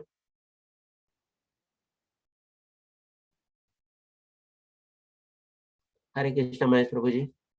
હા, મારો એક પ્રશ્ન છે કે આપણે જે દાખલો આપ્યો કે નાનપણના ફોટા પાડીએ 12 મહિના સુધી, પછી દર વર્ષે પાડીએ, 50 વર્ષ સુધી ફોટા પાડીએ, તો એ 50 વર્ષની જર્ની છે એમાં આત્મા તો એ જ શરીરમાં છે, એ વખતે તો બદલાયો નથી. તો એને કેમ મરણ અને જીવન એમ કેમ કહેવાય? એ તો પરિસ્થિતિ પ્રમાણે શરીરમાં ફેરફાર થાય છે, બરોબર? આપણા અંગોમાં હાઈટ વધે છે, આપણો ફેસ ચેન્જ થાય છે, પણ આત્માની હાજરી તો છે જ. તો મરણને મરણ એમ કેમ કહેવાય? મરણ અને જીવન છે ને, જયારે આત્મા નીકળી જાય છે ને શરીરમાંથી ત્યારે, એટલે કે ચેતના રૂપી જયારે આત્મા નીકળી જાય છે ત્યારે આપણે મરણ તરીકે સંબોધીએ છીએ શરીરને. બાકી શરીર જો એ પ્રમાણે જોવા જાવ તો કન્ટિન્યુઅસલી ચેન્જ થતું જ હોય છે, પણ એમાં આત્માનો વાસ છે, એટલે કે ચેતનાનો વાસ હજી સુધી છે. ગમે તેટલું બોડી ચેન્જ થાય, માની લો કોઈના હાથ કાપી નાખો, પગ કાપી નાખો, આંખ કાઢી નાખો, જીભ કાપી નાખો, તેમ છતાં બી માણસ જીવતેલો છે, કારણ કે એની અંદર હજી ચેતના જીવી છે. એટલા માટે આપણે કહીએ છીએ જયારે ચેતના એમાંથી નીકળી જાય છે, કોન્શિયસનેસ નીકળી જાય છે, આત્મા નીકળી જાય છે, ત્યારે આપણે એ શરીરને આપણે મૃત કહીએ છીએ અથવા મરેલું કહીએ છીએ. એટલા માટે, અથવા આપણે મરેલું અને જીવેલું વર્ડ વાપરીએ છીએ આપણે આ ભૌતિક દુનિયામાં સમજવા માટે. બાકી આત્મા તો ક્યારેય મરતી નથી અથવા ક્યારેય જન્મતી બી નથી, જેમ ભગવાન શ્રી કૃષ્ણે કીધું એ પ્રમાણે. બીજો એક પ્રશ્ન છે પ્રભુ, 63માં શ્લોકની અંદર કહ્યું કે ભૂતકાળની યાદ શક્તિ માટે, ભૂતકાળ હોય એની યાદ શક્તિ આપણને રહેતી હોય છે, તો એને કેવી રીતે કેળવી શકાય કે એને ભૂલવું હોય તો ભૂલી શકીએ? એની મેળે તો થાય છે પ્રોસેસ, આપણે ભૂલી જઈએ છીએ, પછી સ્મૃતિમાં યાદ પણ આવે છે ભૂતકાળ આપણને, પણ એ કેવી રીતે કેળવી શકાય કે એની ઉપર કાબુ કેવી રીતે મેળવી શકે ઇન્દ્રિય ઉપર, કે આપણે ધારીએ ત્યારે ભૂલી જઈએ, ધારીએ ત્યારે યાદ આવે? મહેશ પ્રભુજી, આપનો પ્રશ્ન બહુ સરસ છે. અને તમને ખ્યાલ હોય તો એક શ્લોક આપણે આવે છે 18મા અધ્યાયમાં, જેમાં ભગવાન શ્રી કૃષ્ણ પોતે કહે છે કે આ જે સ્મૃતિ જે છે અથવા તો આપણે જે યાદ શક્તિ ને બધું જે છે એ મારા કારણે જ થાય છે. અને એમાં ત્યારે મેં આપને એક એક્ઝામ્પલ બી આપેલો હતો કે નાના બાળકોમાં જે જેમ ઘણી વાર ભૂલવાની હેબિટ હોય છે, એક્ઝામનો બી એક્ઝામ્પલ આપ્યો હતો કે એક્ઝામમાં જેવું પેપર આવે તરત બધું ભૂલી જાય, એકદમ બ્લેન્ક થઈ જાય, એવી રીતે. તો આ ચીજ બધી ચીજ કેળવવા માટે છે ને આપણે થોડો પ્રેક્ટિસની જરૂર છે, અથવા તો અભ્યાસની જરૂર છે. આપણે જો આપણે કન્ટિન્યુઅસ આવી પ્રેક્ટિસ કરીએ કે કઈ ચીજ આપણે યાદ રાખવી છે અને કઈ ચીજ આપણે ભૂલવી છે, અને ડેફિનેટલી સાથે સાથે આપણે જો ભગવાનની એટલી ભક્તિમાં ઇન્વોલ્વ થયેલા હોય તો એના ઉપર બી આપણે કાબુ મેળવી શકીએ છીએ. આપણે ઇટ ઇઝ પોસિબલ. આપણે કારણ કે ઘણી ચીજો એવી હોય છે કે ભાઈ આપણે અનાયાસે ભૂલી જઈએ છીએ, અને ઘણી ચીજો એવી હોય છે કે આપણે જે યાદ રાખવી હોય આપણે યાદ રાખવી જોઈએ. આપણે તો એ આપણે માટે પ્રેક્ટિસનો જ ક્વેશ્ચન છે વધારે. It happens only by practice, not by chance. તમારે ધન્યવાદ પ્રભુજી, ધન્યવાદ. અને મહેશ પ્રભુજી, આપે જે ચેટ બોક્સમાં જવાબ લખ્યો છે એ પણ બરાબર જ છે. In my view we are on our spiritual path, so question does not arise for change of religion. જી હા, એકદમ બરાબર છે આપનો જવાબ બી. ધન્યવાદ મહેશ પ્રભુજી એના માટે. સ્પિરિચ્યુઅલ પાથ ઉપર છે ત્યારે ધર્મ બદલીએ છે કે નથી બદલતા એ અગત્યનું કોઈ નથી મતલબ રહેતું. યસ એક્ઝેક્ટલી બરોબર છે. બીજા કોઈ પ્રશ્ન?